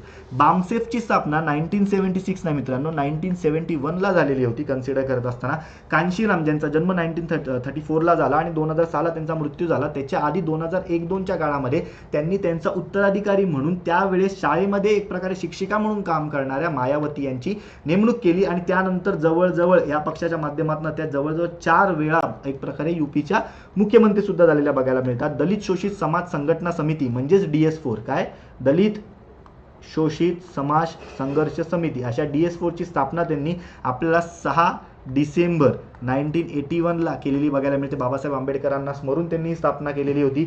आणि त्यानंतर कन्सिडर करत असताना त्याच्या आधीच 1971ला वगैरे त्यांनी बामसेफ वगैरेची स्थापना केलेली होती. आता बहुजन समाजाची स्थापना या 19DS4च्या नंतरच झालेली बघायला मिळते. त्यामुळे बहुजन समाजाच्या विचारसरणीवर महात्मा फुले, राजर्षी शाहू महाराज, त्यानंतर आपले डॉक्टर बाबासाहेब आंबेडकर, विठ्ठल रामजी शिंदे असे जे काही सामाजिक नेते आहेत, ठीक आहे, त्यांचा सुद्धा मोठ्या प्रमाणामध्ये आपल्याला इम्पॅक्ट असलेला बघायला मिळतो. एवढं जरी लक्षात ठेवलं तरी डेटा सफिशियंट आहे. 1984 to 2003 अशा जवळजवळ 20 वर्षाच्या काळामध्ये कन्सिडर करत असताना ते BSPचे आपल्याला एक प्रकारे म्हणजे अध्यक्ष बघायला मिळतात. त्यानंतर मायावती यांना त्यांनी अध्यक्ष केलं. जवळजवळ 1991 ते 1998 या काळामध्ये 2 वेळा ते एक प्रकारे लोकसभेचे सदस्य होते. एकदा इटवा आणि दुसऱ्यांदा होशियारपूरमधनं. त्यानंतर 1998 ते 2004 मध्ये ते राज्यसभेचे सदस्य होते उत्तर प्रदेशमधनं. एवढं आपल्याला माहिती पाहिजे. 14 एप्रिल 1984ला आपल्याला पुन्हा एकदा बाबासाहेब आंबेडकरांच्या एक प्रकारे महत्त्वाच्या दिवशी यांची स्थापना म्हणजे BSPची स्थापना झालेली बघायला मिळते. आणि कन्सिडर करत असताना BSPचं चिन्ह सुद्धा आपल्याला काय बघायला मिळतं, हत्ती आहे. आणि हे हत्ती कशाचं चिन्ह म्हणून BSPचं चिन्ह म्हणून आले मित्रांनो, आपण जेव्हा आपली राज्यघटना लिहित होतो तेव्हा राज्यघटनेच्या कॉन्स्टिट्युएंट असेंब्लीचा सुद्धा लोगो आपल्याला हत्ती बघायला मिळत होता. त्यामुळे ह्या ज्या काही आजूबाजूच्या गोष्टी आहेत काही काही होऊन गेल्या त्या आपल्याला माहिती पाहिजेत. पहिलं स्टेटमेंट तुमचं चुकीचं ठरतंय, बकडं तुमचं बरोबर आहे. आणि तुम्हाला बाकी काही माहिती असो नसो तुम्ही बामसेफबद्दल तुमच्या HRD मधनं सुद्धा किंवा एक प्रकारे पॉलिटिकल हिस्ट्रीमधनं सुद्धा वाचत असतात. माहिती असणं एवढं गरजेचं आहे. ठीक आहे, चलो मागे गेलो वाटतं आपण. ठीक आहे, पुढचा प्रश्न बघा. कन्सिडर करत असताना जोड्या लावा आहे जो आपण बघितला. कामगार संघटना कुठल्या, HRDतनं तुम्ही सुद्धा वाचतात, ह्याच्यातनं सुद्धा वाचतात. सोबतच शिवसेनेची बघून घ्या, ठीक आहे, सोबतच मनसेची बघून घ्या, सोबतच DMKची बघून घ्या, सोबतच AIADMKची बघून घ्या. म्हणजे जे काय थोडेफार लेफ्टिस्ट विचारसरणीचे आहेत त्यांचे मी तुम्हाला बघायला सांगतोय. सोबतच तुम्ही TMCची एक प्रकारे बघून घ्या. सोबतच अजून BJD आहे, BJDची सुद्धा बघून घ्या. BJD थोडक्यात राईटिस्ट आहे पण ॲटलिस्ट त्यांची कामगार संघटना आहे. सेंटर राईटला ती जाते युजली, ठीक आहे. राम मनोहर लोहिया जरी असली तरी सेंटर म्हणजे राईटला सुद्धा लेफ्टला सुद्धा अशी पार्टी सेंट्रिस्ट आहे ती. दोघांची विचारसरणीवर ते कार्यरत असते, ठीक आहे. त्यामुळे ॲटलिस्ट एवढं जरी माहिती असलं तरी सफिशियंट तुम्हाला राहील या टॉपिकबद्दल. कामगार संघटना या नेहमी राजकीय पक्षांशी जेवढ्या ॲफिलिएटेड आहेत तेवढ्यांवरच प्रश्न आयोगाने विचारलेला आहे. हा प्रश्न तर किमान 5 वेळा आलेला असेल 2012 पासूनच्या मेन्समध्ये, ठीक आहे. पुढचा प्रश्न बघा. शिवसेनेची लोकसभेमध्ये राजकीय कामगिरी याच्याबद्दलचा प्रश्न आहे. शिवसेनेसोबत मनसे बघून घ्यायचं. मी स्टेट पार्टी ज्या ज्या सांगतोय त्यांची कामगिरी बघून घ्यायची. त्यानंतर कन्सिडर करत असताना सद्यस्थितीमध्ये TMC पण बघून घ्यायचं, स्टेट पार्टीज असेल ती. आता DMK बघून घ्यायचं, AIADMK बघून घ्यायचं, त्यानंतर JDS बघून घ्यायचं, जनता दल सेक्युलर, त्यानंतर जनता दल युनायटेड एकदा बघून घ्यायचं, RJD बघून घ्यायचं. त्यानंतर अजून स्टेट पार्टीज महत्त्वाच्या BJD बघून घ्यायचं, बिजू जनता दल, शिरोमणी अकाली दल बघून घ्यायचं. अजून ते UPमध्ये एक आहे ना अपना दल सोनेलाल, ठीक आहे, हे एकदा बघून घ्यायचं. आणि युज्युअली ज्या काही नॉर्थ ईस्टमधल्या आहेत या नॉर्थ ईस्टमधल्या ज्या काही तिकडच्या रिजनल आहेत, MNF आहे, ठीक आहे, NDPP आहे, SKM आहे, SKF आहे, Sikkim Kranti Morcha, Sikkim democratic front SDF, हे जे काही आहेत ना हे सगळे बघून घ्यायचे, ठीक आहे. कारण ह्याच्यावर प्रश्न आपल्याला येऊ शकतो. खास करून मनसे आणि शिवसेने तर बघायचीच. या दोघांचे तुम्ही कंपल्सरी करत असताना त्यांना मिळालेले वोट शेअर पण बघून घ्यायचे, कारण मनसेच्या वोट शेअरवर प्रश्न आलेला होता. सोबत यांची स्थापना कधी झाली तुम्हाला आयडिया क्लिअर पाहिजे.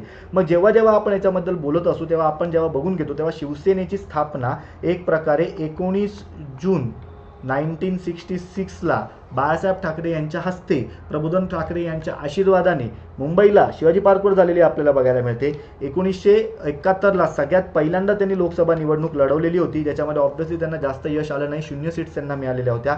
त्यानंतर 1991ला त्यांना 4 जागा मिळाल्या. 1996ला इथे नाही आहे तरी लिहितो मी, 1996ला त्यांना 15 जागा मिळालेल्या होत्या.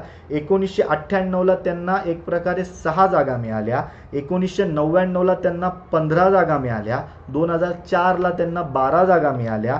2009ला त्यांना 11 जागा मिळाल्या. 2014 आणि 2019 मध्ये त्यांना 18 जागा मिळाल्या. आणि 2019 हे असं वर्ष होतं की ज्या वर्षामध्ये सगळ्यात पहिल्यांदा शिवसेनेने लोकसभेची सीट महाराष्ट्राच्या बाहेर जिंकली, दादरा नगर हवेलीमध्ये, ठीक आहे. ही सुद्धा आयडिया तुम्हाला माहिती असणं गरजेचं आहे. आणि ऑब्व्हियसली सद्यस्थितीमध्ये शिवसेनेची स्प्लिट झालेली आहे. त्यामुळे शिवसेना जी आपण बघतो ती एक प्रकारे ढाल आणि तलवाराचं चिन्ह झालेलं आहे तिचं, आणि मशाल चिन्ह झालेलं आहे उद्धव बाळासाहेब ठाकरे उबाटा गट आणि शिंदे गट. मग कन्सिडर करत असताना ते सुद्धा एकदा बघून घेणं गरजेचं आहे.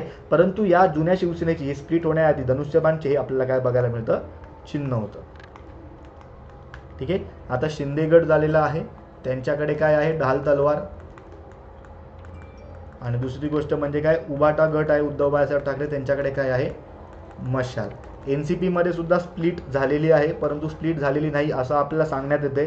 त्यामुळे जोपर्यंत ह्याच्याबद्दलची गोष्ट होत नाही त्यापर्यंत आपण ते घड्याळच आहे एवढं लक्षात ठेवायचं. आणि NCP ला रिसेंटली 25 वर्ष पूर्ण झालेला, 1999ची वगैरे पार्टी आहे, 25व्या वर्षात त्यांनी आगमन वगैरे केलेलं आहे. त्यामुळे प्रश्न NCP वर येण्याचे चान्सेस जास्त आपल्याला बघायला मिळतात. ठीक आहे, चलो पुढचा प्रश्न. राजकीय पक्ष आणि त्याचे एक प्रकारे कन्सिडर करत असताना ते राजकीय पक्ष कुठल्या राज्यातले आहेत. माझ्याकडे एक लिस्ट आहे मित्रांनो, इथे राजकीय पक्षाचं नाव आहे, पक्षाचे नाव, त्याचं असलेलं एक प्रकारे त्याची स्थापना, त्यानंतर एक प्रकारे त्याचं असलेलं वर्ष, स्थापना म्हणजेच वर्ष झालं, त्याचं असलेलं एक प्रकारे राज्य आणि त्याचं असलेलं चिन्ह, असा एक प्रकारे माझ्याकडे एक चार्ट आहे. मी तो जमलं तर आपल्या टेलिग्राम चॅनलवर पाठवायची सोय करतो, परंतु नेटवर आज अवेलेबल आहे सर्व ठिकाणी, तुम्ही सुद्धा बघू शकता, किंवा नावांनुसार जरी केलात तरी तुम्ही सफिशियंट आहेत. रिव्होल्युशनरी सोशलिस्ट पार्टी, मी तुम्हाला सांगितलं 2022ला सुद्धा प्रश्न आला, 2021ला सुद्धा प्रश्न आहे. हा पार्टी कुठली आहे कन्सिडर करत असताना, पश्चिम बंगालची आहे. डचं एक असलेला ऑप्शन ठेवा, बाकी कट करा. त्यानंतर कन्सिडर करत असताना जर आपण इतरांच्या बाबतीमध्ये सांगायचं झालं तर जनाधिपाद्य संरक्षण समिती ही आपल्याला केरळमधली बघायला मिळते. कन्सिडर करत असताना एचं 2 वर फोकस करा, एचं 2 वर हा एक ऑप्शन आहे, हा एक ऑप्शन आहे, बाकीचा एक कट करा. ठीक आहे, उरले या दोघांमध्ये. त्यानंतर कन्सिडर करत असताना युनायटेड डेमोक्रेटिक पार्टी आणि नॅशनल डेमोक्रेटिक मुवमेंट याच्याबद्दल जर सांगायचं झालं तर कन्सिडर करत असताना आपल्याला काय बघायला मिळतं, हे एक प्रकारे युनायटेड डेमोक्रेटिक पार्टी कुठे आहे, मेघालयमध्ये आहे. नॅशनल डेमोक्रेटिक पार्टी आपल्याला नागालँडमध्ये. मी युजली नॅशनल आणि नागा असं NN वरनं लक्षात ठेवलंय, तुम्ही असे काही ट्रिक वापरून लक्षात ठेवलं तरी सफिशियंट आहे. पण थोडक्यात तुम्हाला ही जी काही लिस्ट आहे ही पाठ असणं गरजेची आहे. मी पुन्हा म्हणेन की ही पाठ होणं कठीण आहे, स्वतःच्या हाताने लिहा, तुम्हाला याचा फायदा एक प्रकारे होऊ शकतो. यांच्या बाबतीमध्ये अजून सांगायचं झालं तर लक्षात घ्या की एक प्रकारे ही जी काही जनाधिपाद्य संरक्षण समिती आहे, आता रिव्होल्युशनरी सोशलिस्ट पार्टी आपण ऑलरेडी बघितली मागच्या लेक्चरला, म्हणजे 2022च्या वेळेस. जे JSS पार्टी आहे जनाधिपाद्य संरक्षण समिती केरळची आहे, 1994ला CPI मधनं फुटून याची स्थापना झालेली होती. बस हे त्याचं पॉलिटिकल चिन्ह, इलेक्शन चिन्ह आहे. UDP ही मेघालयमधली पार्टी आहे, ज्याचं डमरू हे चिन्ह आहे. आणि NDM म्हणजे जवळजवळ नॅशनल डेमोक्रेटिक मुवमेंट ही नागालँडमधली पार्टी आहे. आणि टॉर्च हे त्याचं आपल्याला चिन्ह बघायला मिळत होतं. ही पार्टी आता सद्यस्थितीमध्ये अस्तित्वात नाही, ती कुठेतरी विलीन झालेली आहे, पण ॲटलिस्ट माहिती असणं गरजेचं राहील.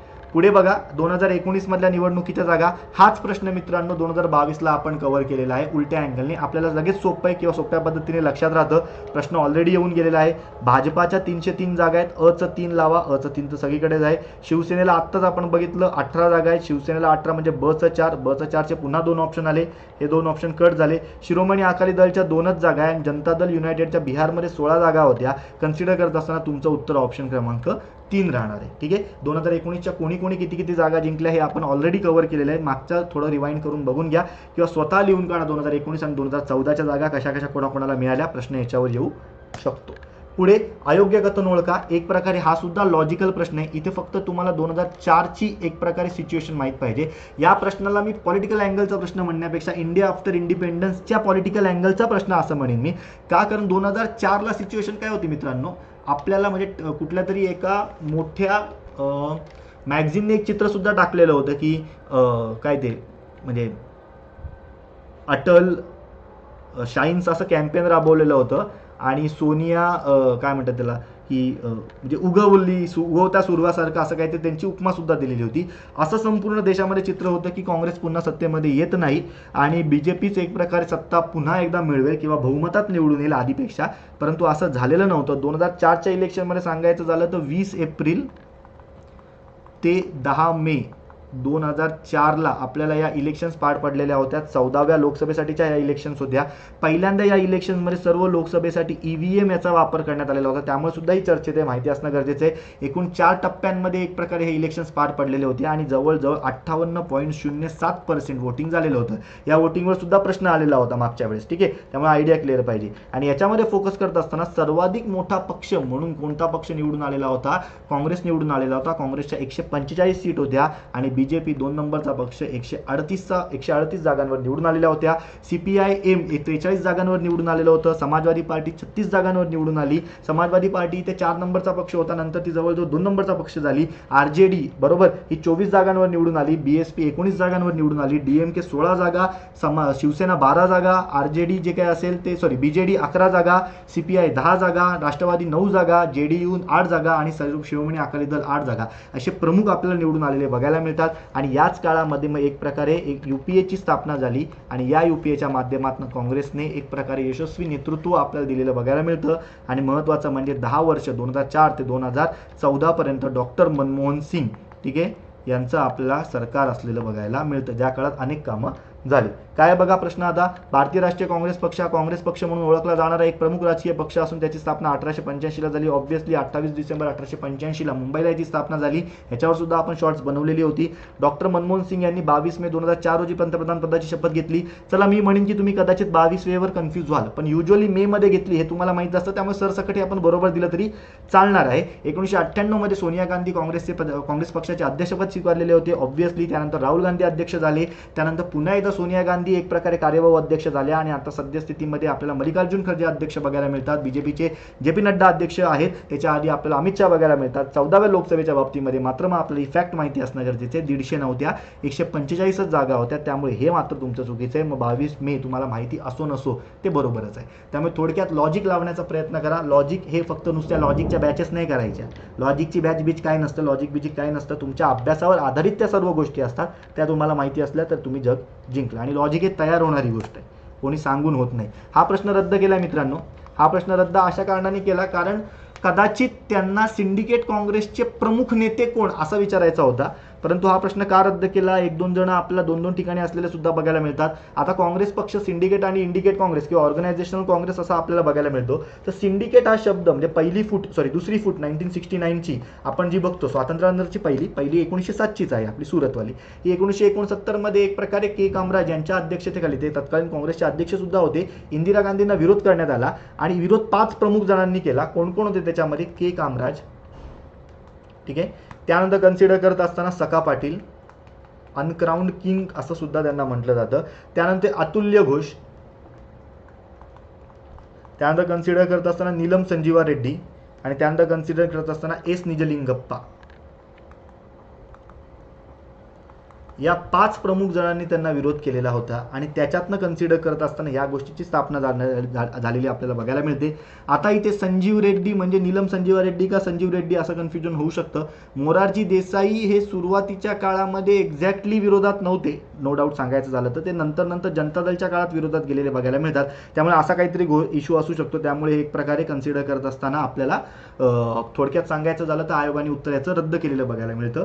ठीक आहे, हा प्रश्न. आणि ह्याच्या बाबतीमध्ये तर तुम्हाला सिंडिकेट आणि जे काही इंडिकेट किंवा इंदिरा काँग्रेस किंवा ऑर्गनायझेशनल काँग्रेस याच्याबद्दलचे प्रॉपर नेते पाहिजे असतील तर अगेन तुमच्यासाठी एकच सोर्स आहे 12वीची NCERT. जमलं तर मी आपल्या टेलिग्राम चॅनलवरती इन्फॉर्मेशन टाकतो आज संध्याकाळपर्यंत. माहिती असणं आपल्याला गरजेचं राहील. ठीक आहे, चलो पुढचं जर बघायचं झालं तर कन्सिडर करत असताना पुढचा प्रश्न आहे. आता हा प्रश्न याच्यासारखा जगातला सोपा प्रश्न कुठला नाही. हा प्रश्न चुकत असेल तर खूप सारा प्रॉब्लेम आहे आपल्याकडे, आपला खूप बेसिकपासून अभ्यास करावा लागेल. काय बघा, योग्य विधान ओळखा. लोकसभा निवडणुकीची अधिसूचना भारताचा निवडणूक आयोग जाहीर करतो, बरोबर आहे. विधानसभा निवडणुकीची अधिसूचना राज्य निवडणूक आयोग जाहीर करत नाही मित्रांनो, तो सुद्धा इलेक्शन कमिशन ऑफ इंडियाच करते. इलेक्शन कमिशन ऑफ इंडिया जवळजवळ संसद, मग त्याच्यामध्ये लोकसभा असो राज्यसभा असो, त्यानंतर एक प्रकारे राज्य विधिमंडळ, मग ती विधानसभा असो विधान परिषद असो, त्यानंतर राष्ट्रपती आणि एक प्रकारे कन्सिडर करत असताना उपराष्ट्रपती यांच्या पदाच्या निवडणुका किंवा बाय इलेक्शन्स घेत असतात. आणि राज्य निवडणूक आयोग जे एक प्रकारे 243K किंवा 243ZA नुसार स्थापन झालं होतं, ते फक्त लोकल बॉडीज म्हणजे स्थानिक स्वराज्य संस्थांच्या निवडणुका घेतात. एवढं जरी लक्षात राहिलं तरी डेटा सफिशियंट आहे. ठीक आहे, म्हणून उत्तर याचा कन्सिडर करत असताना फक्त A बरोबर होतं, B स्टेटमेंट हे चुकीचं होतं. आयडिया ॲटलीस्ट ही बेसिक माहिती पाहिजे. चलो, आता इथे मात्र खूप सारा त्यांनी एकदम लॉजिकल प्रश्न विचारलेला आहे. ईव्हीएमच्या बाबतीमधला त्यांनी प्रश्न विचारला आहे. ईव्हीएम तुमचं 2 मिनिटांमध्ये मी परीक्षेच्या दृष्टीने कव्हर करण्याचा प्रयत्न करतो. तुम्हाला वाचावं तर स्वतःहून लागणारच आहे. शेवटी हे ॲनालिसिस आहे, लेक्चर किंवा बॅच नाही आपली. ठीक आहे. ईव्हीएमच्या बाबतीमध्ये सांगायचं झालं तर ऑब्व्हियसली हा प्रश्न आहे एकदम सोपा आहे. कसा ते मी तुम्हाला सांगतो. कन्सिडर करत असताना ईव्हीएममध्ये काय काय असतं तर आपण बघितलं तर एक कंट्रोल युनिट असतं. ठीक आहे. त्यानंतर एक बॅलेट युनिट असतं आणि एक आता सध्या काय जोडण्यात येतं त्याला व्हीव्हीपॅट जोडण्यात येतं. ठीक आहे, बरोबर. मग कन्सिडर करत असताना सगळ्यात पहिल्यांदा ईव्हीएमचा वापर, इलेक्ट्रॉनिक वोटिंग मशीनचा वापर कुठे करण्यात आलेला होता तर न्यूयॉर्कमध्ये करण्यात आला, न्यूयॉर्कच्या लोकल निवडणुकांमध्ये. आणि त्यानंतर मग यूएसमध्ये करण्यात आला आणि मग त्याच्यामध्ये भारतामध्ये त्याची नियुक्ती करण्यात आली. जे कन्सिडर करत असताना सद्यस्थितीमध्ये ईव्हीएम जे आहे ते एक प्रकारे electronic corporation of India Hyderabad आणि भारत इलेक्ट्रॉनिक्स बेंगलोर याच्यामार्फत त्याची नियुक्ती केली जाते. हे तर डॉटच बरोबर आहे. ह्या दोनच संस्था यांची नियुक्ती करतात. आता तुम्हाला काम करायचं आहे, मग आपले तयार केलेले ईव्हीएम कोणकोणत्या देशामध्ये वापरतात असा सुद्धा प्रश्न येऊ शकतो. त्यानंतर म्हणजे तुम्हाला एवढं तर कळालं ए डॉट बरोबर आहे. ईव्हीएमचा सार्वत्रिक वापर 2004च्या लोकसभा निवडणुकीत सर्वात पहिल्यांदा करण्यात आला, हे सुद्धा बरोबर आहे मित्रांनो. म्हणजे थोडक्यात काय ईव्हीएमच्या बाबतीमध्ये सांगायचं झालं तर एक प्रकारे ईव्हीएम मध्ये सगळ्यात पहिल्यांदा सगळ्या उल्लेख याचा नॅशनल लेवलला सुप्रीम कोर्टाच्या एका निकालात करण्यात आलेला होता. 1984ला सुप्रीम कोर्ट एक निकाल दिला. त्याच्यात असं सांगितलं की कायदा करा मगच ईव्हीएमचा वापर करा, नुसत्या सुधारणा किंवा जीआर कडून ईव्हीएमचा वापर करू नका. 1988ला कायदा करण्यात आला की म्हणजे अमेंडमेंट करण्यात आली. यानुसार रिप्रेझेंटेशन ऑफ पीपल्स ऍक्ट 1951चा जो कायदा आहे त्याच्यामध्ये एक नवीन कलम टाकण्यात आलं, कलम 61A. त्यानंतर जानेवारी 1990ला दिनेश गोस्वामी समिती होती, त्यांच्याद्वारे एका टेक्निकल टीमद्वारे ते ईव्हीएम चेक करण्यात आले आणि एप्रिल 1990लाच काय करण्यात आलेलं होतं, एस संपत समितीने ईव्हीएम वापरायला मान्यता दिलेली आपल्याला बघायला मिळते. हे दोन्ही प्रश्न येऊ शकतात. त्यानंतर 1998ला मध्य प्रदेश, दिल्ली, राजस्थान इकडच्या 16 विधानसभांमध्ये निवडणुकांमध्ये ईव्हीएमचा वापर तात्पुरत्या स्वरूपात करण्यात आला. 1999ला गोवा हे आपल्याला पहिलं राज्य बघायला मिळतं जिथे सर्व जागांसाठी ईव्हीएमचा वापर करण्यात आला आणि त्याच वेळेस 1999च्या लोकसभा इलेक्शनमध्ये 45 जागांमध्ये ईव्हीएमचा वापर करण्यात आला आणि त्यानंतर 2004 मध्ये आपल्याला लोकसभेच्या सार्वत्रिक निवडणुकांच्या सर्व जागांमध्ये ईव्हीएमचा वापर करण्यात आलेला बघायला मिळतो. म्हणजे अ पण बरोबर आहे आणि क पण बरोबर आहे. अ आणि क बरोबर असलेले ऑप्शन काय आहेत, फक्त 3 आणि 4. ब काय आहे, ईव्हीएमच्या एका कंट्रोल युनिटमध्ये जास्तीत जास्त 62 उमेदवारांची मतांची नोंद केल्या जाऊ शकते. आता मतांची नोंद नाहीये मित्रांनो, मॅक्झिमम 2000 मते एका ईव्हीएम मध्ये घेतली जातात. युजली एका बॅलेट युनिटमध्ये जवळजवळ कन्सिडर करत असताना 16 उमेदवार असतात आणि जेव्हा उमेदवार जास्त होतील तेव्हा एका कंट्रोल युनिटमध्ये असे 24 काय असतात, बॅलेट युनिट असतात. म्हणजेच कन्सिडर करत असताना 24x16 जवळजवळ 384 उमेदवार आपण नोंदवू शकतो. एवढं जरी माहिती असतं तरी या प्रश्नाचं उत्तर तुम्ही सोडवू शकला असतात. हे इथल्या इथे कट होतं, ब तुमचं याच्या माध्यमातून चुकीचं आहे. आणि एक सांगतो, 2021चा पेपर एवढा भारी होता, ईव्हीएमवर प्रश्न आहे, व्हीव्हीपॅटवर प्रश्न आहे, नोटा तिघांवर प्रश्न आहे. ठीक आहे, फक्त इलेक्ट्रॉल बॉन्ड राहिलेले होते, ते कदाचित आता पुढच्या वेळेस आपल्याला येतील. बघा व्हीव्हीपॅटचा प्रश्न आहे. व्हीव्हीपॅटच्या बाबतीमध्ये सांगायचं झालं तर हा सुद्धा एक मस्त अँगल आहे, आपल्याला आयडिया क्लिअर पाहिजे. याचा फुल फॉर्म सुद्धा आपल्याला माहिती असणं गरजेचं आहे. व्हेरिफिएबल, ठीक आहे, पेपर ऑडिट ट्रेल आपल्याला माहिती असणं गरजेचं आहे. वोटर व्हेरिफिएबल पेपर ऑडिट ट्रेल सगळ्यात पहिल्यांदा याचा वापर सुद्धा न्यूयॉर्कमध्ये करण्यात आलेला होता. त्यानंतर आपल्याकडे जर सांगायचं झालं तर मित्रांनो इथे 14 नाही, इथे एक प्रकारे 4 सप्टेंबर 2013 या काही डेट्स आहेत ना, या पाठच पाहिजेत. नागालँडच्या नोक्सेन विधानसभा मतदारसंघामध्ये सर्वात पहिल्यांदा एक प्रकारे वापर करण्यात आलेला होता, त्यामुळे अविधान चुकीचं आहे. अयोग्य आहे का, नाही, हा सुद्धा ऑप्शन गेला. 2014च्या लोकसभा निवडणुकीत भारतातील 12 निवडक संसदीय मतदारसंघात व्हीव्हीपॅटचा वापर करण्यात आलेला होता. चूक मित्रांनो, 12 नाही, जवळजवळ 8 एक प्रकारे मतदारसंघांमध्ये याचा वापर करण्यात आलेला बघायला मिळतो. काही सेकंदांसाठी आपण कोणाला वोट दिलं त्याच्याद्वारे एक चिठ्ठी अवेलेबल होते, जी चिठ्ठी 5 वर्षासाठी जतन सुद्धा करून ठेवली जाते आणि एक प्रकारे कन्सिडर करत असताना तुम्ही तुमचा वोट केलेलं माणसाला पडलेलं आहे की नाही बघण्यासाठी आपण व्हीव्हीपॅटचा वापर करतो आणि कन्सिडर करत असताना त्यामुळे हे दोन्ही स्टेटमेंट इथे चुकीचे आहेत. उत्तर तुमचं ऑप्शन क्रमांक 4 हे राहणं गरजेचं आहे.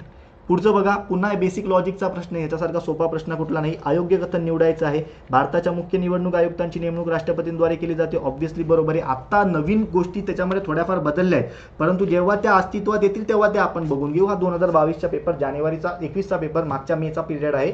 या विचाराने राष्ट्रपतीद्वारे यांची नियुक्ती करण्यात येते. मुख्य निवडणूक आयुक्ताचा काळ 5 वर्ष किंवा वयाची 65 वर्ष यापैकी आधी असेल तो सांगता येतो. 5 वर्ष नाही मित्रांनो, इथे 6 वर्ष असणं अपेक्षित होतं, त्यामुळे ब स्टेटमेंट चुकीचं आहे. पुढे मुख्य निवडणूक आयुक्तांना भारताच्या सर्वोच्च न्यायालयातील न्यायाधीशा इतका दर्जा असतो, म्हणूनच त्यांना सुद्धा त्यांच्याच पद्धतीने काढलं जातं, महाभियोगाद्वारे. द्वारे. त्यामुळे कन्सिडर करत असताना तुमचे 1 सुद्धा बरोबर आहे, 3 सुद्धा बरोबर आहे, 4 सुद्धा बरोबर आहे, फक्त दुसरं चुकीचं आहे. कन्सिडर करत असताना आयडिया माहिती पाहिजे नक्की इलेक्शन कमिशन काय आहे. आपल्या टेलिग्राम चॅनलवर इलेक्शन कमिशनवर प्रॉपर नोट्स टाकलेली आहे, ती एकदा बघून घ्या. ठीक आहे, हँड रिटन नोट्स आहेत त्या कुठेतरी फाईल्समध्ये जाऊन चेक करा, EC लिहिलेला असेल. ठीक आहे, पुढे बघा. आता हाच प्रश्न जो मागे आलेला होता, मागे आपण बघितलं काय काय होतं कन्सिडर करत असताना. सर्वसाधारण अमागासवर्गीय, इथे अमागासवर्गीय शब्द आलाय म्हणजेच कन्सिडर करत असताना काय अनरिझर्व्ड. ठीक आहे, खुला गट उमेदवारास लोकसभेसाठी 25,000 रुपये आणि राज्य विधानसभेसाठी निवडणूक लढवण्यासाठी 10,000 रुपये सुरक्षा अनामत ठेवावी लागते. बरोबर आहे. त्यानंतर अनुसूचित जाती अनुसूचित जमातीच्या उमेदवारांना लोकसभेसाठी 5,000 रुपये आणि राज्य विधानसभांसाठी 2,500 रुपये ठेवावं लागतं. मित्रांनो हे असं नाही आहे, इथे 12,500 आहे आणि इथे कन्सिडर करत असताना इथे 5,000 वगैरे आपल्याला बघायला मिळतं.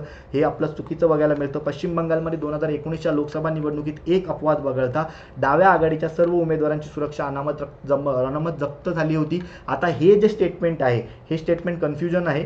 पश्चिम बंगाल राज्यात डाव्या आघाडीची सत्ता सलग 1977 ते 2011 अशी 34 वर्ष होती.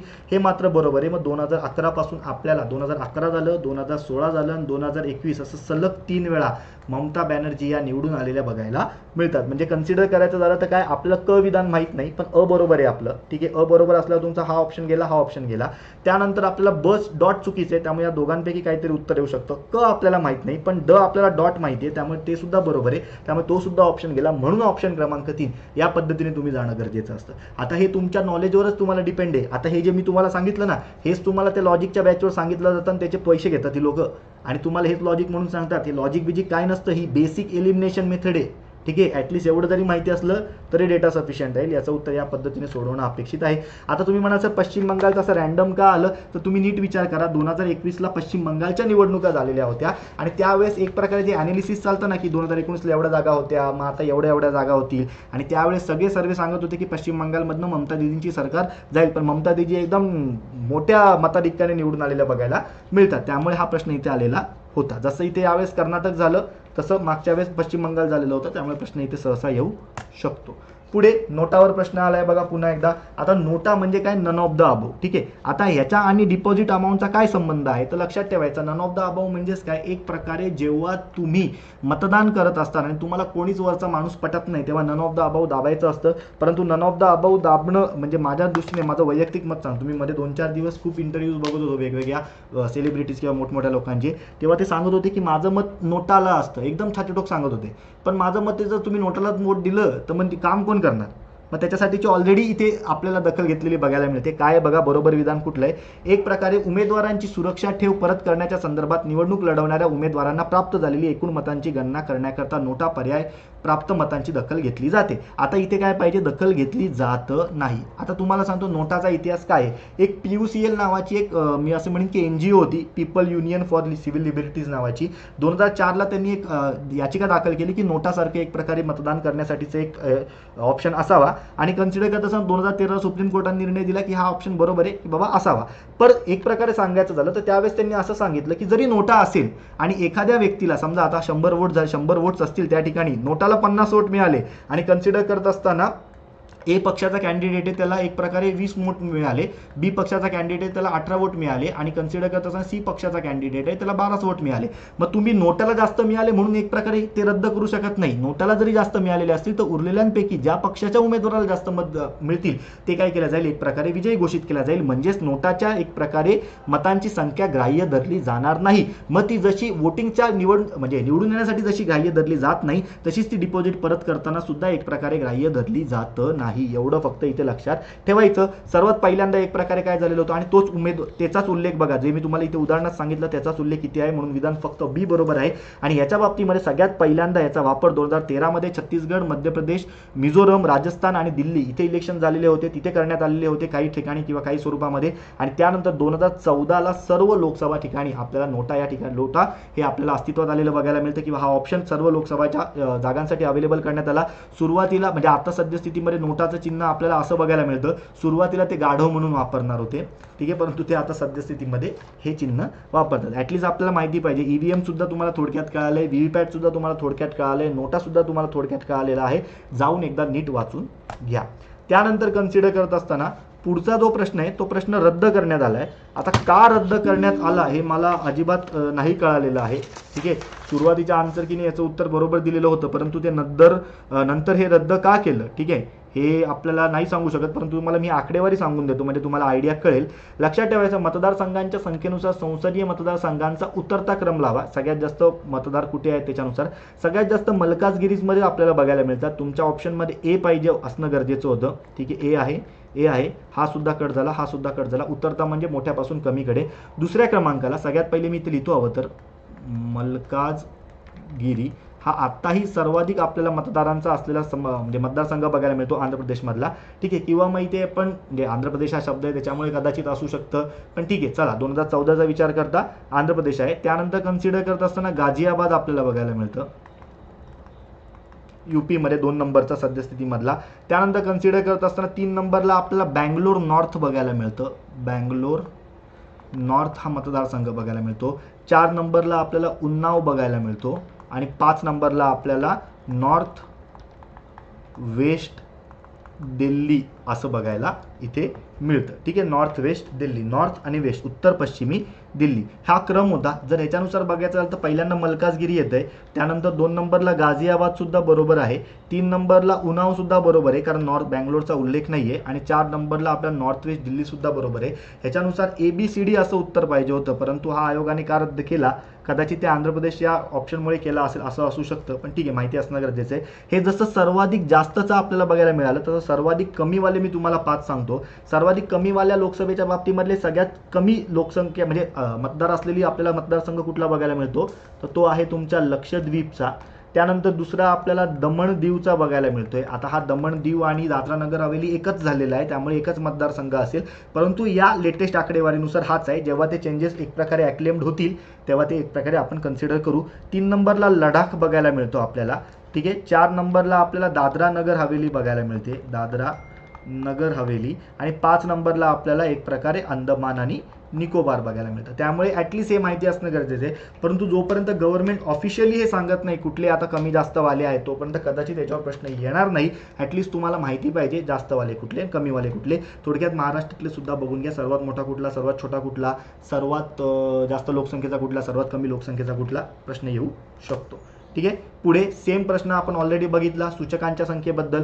जर उमेदवार मान्यताप्राप्त राजकीय पक्षाने प्रायोजित केलेला नसेल तर संसदीय किंवा विधानसभा मतदारसंघातील उमेदवाराच्या नामनिर्देशित पत्रावर 10 नोंदणीकृत मतदारांची सूचक म्हणून आवश्यकता असते. बरोबर, जर तो अनरिकग्नाइज असेल तर, अनरिकग्नाइज पार्टीचा असेल तर, तो नॅशनल किंवा स्टेट पार्टीचा असेल तर 2 नाही मित्रांनो, फक्त 1 सूचकाची गरज असते, म्हणून बी स्टेटमेंट चुकीचं आहे. मग फक्त बरोबर कथन कुठलं तर विधान त्यामुळे तुमचा ऑप्शन क्रमांक ए हा बरोबर होता. अगेन याच टॉपिकवरचा प्रश्न 2022ला आलाय, म्हणून आधीच्या पेपरचा अभ्यास केला तर पुढच्या पेपरमध्ये चांगले मार्क मिळतात.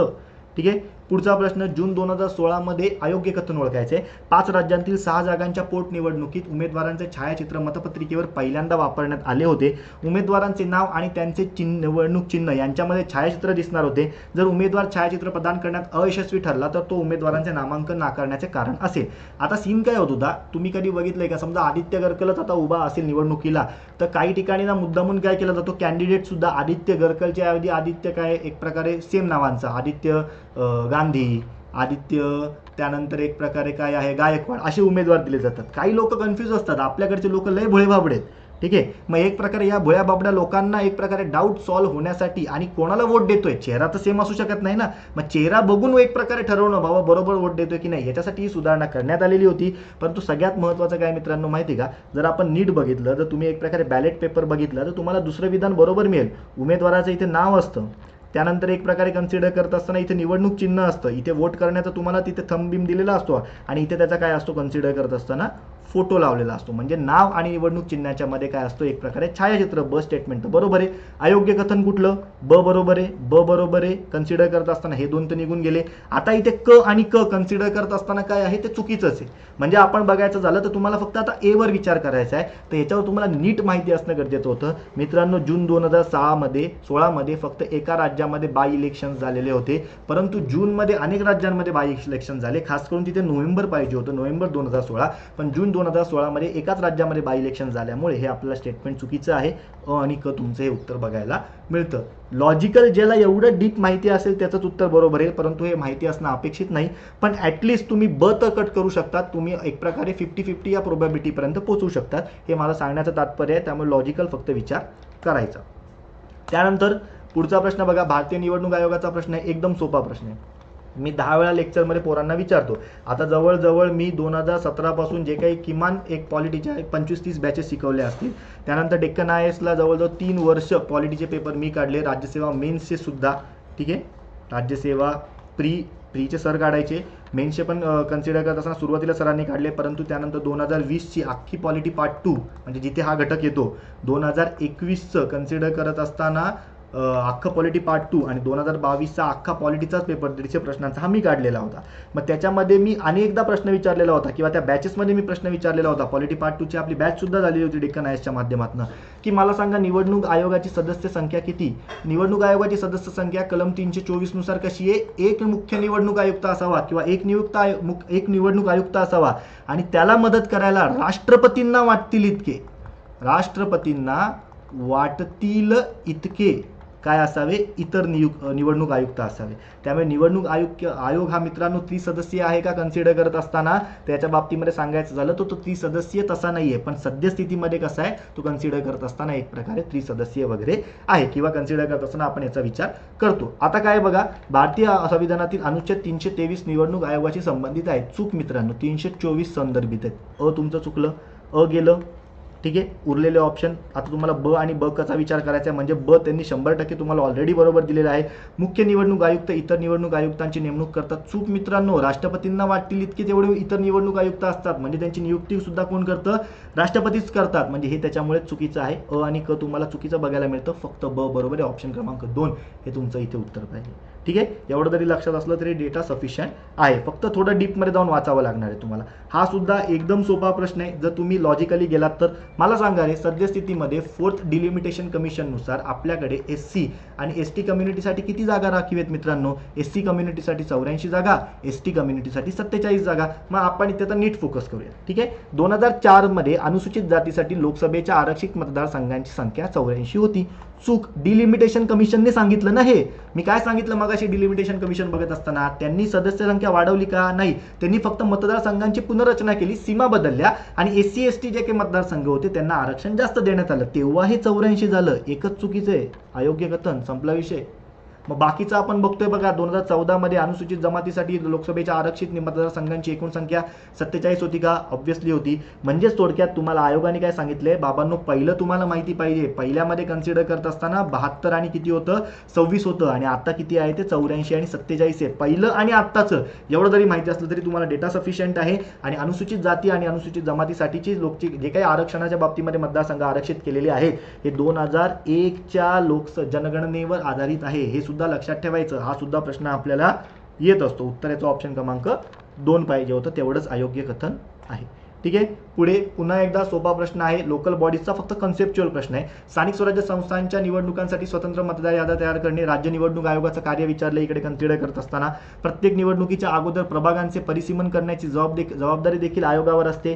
राज्यातील राजकीय पक्षांची नोंदणी करण्याचे आणि नोंदणी रद्द करण्याचे अधिकार देखील आयोगाकडे असतात. आता साधी गोष्ट आहे मित्रांनो, जर आपण याच्या बाबतीमध्ये विचार करायचा झाला तर आपल्याला एकच कळतं, स्थानिक स्वराज्य संस्थांच्या निवडणुकीसाठी स्वतंत्र मतदार याद्या तयार कराव्या लागत नाही, ज्या तुमच्या ऑलरेडी तयार केलेल्या असतात आणि ज्या एक प्रकारे 1 जानेवारीला प्रत्येक वर्षी काय होत असतात, अपडेट होत असतात. यानुसारच लोकसभा असेल, त्यानंतर विधानसभा असेल, त्यानंतर कन्सिडर करत असताना आपल्या स्थानिक स्वराज्य संस्थांच्या निवडणुका असतील, यांच्या मतदारसंघांच्या याद्या ऑलरेडी तयार केलेल्या असतात आणि त्या फक्त बायफर्गेट करण्याचं काम आणि त्यांच्यानुसार परिसीमन करण्याचं काम हे राज्य निवडणूक आयोगावर असतं. चुकीचं आहे, बाकी सर्व बरोबर आपल्याला बरोबर बघायला मिळतात. हे एवढं फक्त कन्सेप्च्युअल माहिती पाहिजे आणि हे मुळात तुम्हाला कुठल्या तरी शिक्षकाने शिकवलं पाहिजे किंवा तुम्ही इनडेप्थ मध्ये ते लक्ष्मीकांत वाचलं पाहिजे. पण लक्ष्मीकांतमध्ये पण ह्या गोष्टी नाही. पंचायत राजसाठी कुठलं तरी एखादं चांगलं पुस्तक बघून घ्या. माझ्या नोट्स सुद्धा टेलिग्राम चॅनलवर फिरत आहेत वेगवेगळ्या ठिकाणी, त्या सुद्धा घेतल्या तरी चालणार आहेत किंवा तुम्ही युनिकचं पुस्तक आहे सुहास धर्मशाळे सरांचं, ते वाचलं तरी चालणार आहे. ठीक आहे, पुढचा प्रश्न लॉजिकल प्रश्न आहे. त्या दिवशी मी आपल्या टेलिग्राम चॅनलवर एक प्रश्न विचारलेला होता बघा, टेलिग्रामवर एक प्रश्न विचारलेला होता क्विजच्या माध्यमातून, खालीलपैकी कोणत्या काळामध्ये आपला लोकसेवा आयोग आपला निवडणूक आयोग हा कसा होता कन्सिडर करत असताना, एक सदस्यीय होता. हा मी प्रश्न विचारलेला होता. त्याच्याशीच रिलेटेड हा प्रश्न आहे बघा. भारताचा निवडणूक आयोग ही संस्था संविधानिक संस्था आहे का? ऑब्व्हियसली कॉन्स्टिट्युशनल बॉडी बघायला मिळतं, बरोबर आहे. निवडणूक आयोगाची स्थापना 25 जानेवारी 1950 ला झाली का? ऑब्व्हियसली बरोबर आहे. 2020च्या मेन्सला याच्यावर प्रश्न आलेला होता. तो त्यांनी ते एक प्रकारे म्हणजे सुवर्ण महोत्सव वगैरे कधी साजरा केला ह्याचाच प्रश्न होता. मग ॲटलिस्ट पोरांनी हे लॉजिक लावलेलं होतं. पण 1950 अधिक 50 म्हणजे 2000, पण 2001ला सुवर्ण महोत्सवी वर्ष स्थापन झाले. आणि प्रत्येक लहान लहान पोराला माहिती असतं 25 जानेवारी 1950ला आपल्याकडे म्हणजे अभ्यास करणाऱ्या लहान लहान पोरांना सुद्धा एक प्रकारे निवडणूक आयोगाची स्थापना झाली. दुसरं सुद्धा बरोबर आहे. मुख्य निवडणूक आयुक्ताची नेमणूक राष्ट्रपती करतो, बरोबर आहे. तुम्ही इथे कन्फ्यूज जरी असाल ना, बाकीचे 3 तर 100% बरोबर आहे. मग 16 ऑक्टोबर 1999 मित्रांनो, 16 ऑक्टोबर 1989ला पहिल्यांदा 2 अतिरिक्त आयुक्त भारतीय निवडणूक आयोगात देण्यात आले. नंतर ते पुन्हा कमी करण्यात आले आणि त्यानंतर ते पुन्हा वाढवण्यात आलेले बघायला मिळतात. एवढं जरी लक्षात आलं तरी सफिशियंट आहे. मग सुरुवातीला हे का वाढवलेले होते, तर 61st कॉन्स्टिट्युशनल अमेंडमेंट ज्याच्यामुळे कन्सिडर करत असताना 1989चं त्याच्यामुळे कन्सिडर करत असताना मतदानाचं वय 21 वरनं काय करण्यात आलं, 18 करण्यात आलं राजीव गांधी सरकारच्या काळामध्ये. ठीक आहे, चलो उत्तर याचं अयोग्य विधान 3 पाहिजे. आता बघा हे एवढे प्रश्न आपण बघितले, 43 प्रश्न आपण इथे सहसा बघितलेले आहेत. या सर्वांबद्दलचे हे जे काही लिहिलेलं आहे हे मी तुम्हाला आपल्या टेलिग्राम चॅनलला पाठवून देतो. पण ॲटलिस्ट तुम्हाला ह्याच्याबद्दलचं लेक्चर माहिती असणं गरजेचं आहे, हे ॲनालिसिस माहिती असणं गरजेचं आहे. आता आपण ही सिरीज राबवणार आहोत. उद्याच्या दिवशी तुम्हाला लगेचच पुढच्या 2 प्रश्नपत्रिका असं करता करता 2 ऑक्टोबरपर्यंत तुम्हाला सर्व पॉलिटिकल पार्टीज, पक्ष, राजकीय दबाव गट आणि इलेक्शन्स याच्याबद्दलचे सर्व PYQ आपण कव्हर करणार. त्यानंतर पुढच्या विषयाला हात लावू म्हणजे जेणेकरून तुमचं नगर परिषद असेल आणि जेणेकरून तुमचा आपले राज्यसेवा मेन्स असेल या दोन्ही करता सिलेबस पटापट कव्हर होईल. व्हिडिओ नक्कीच आवडला असेल तर शेअर करा. थांबूया इथे आपण मित्रांनो. धन्यवाद.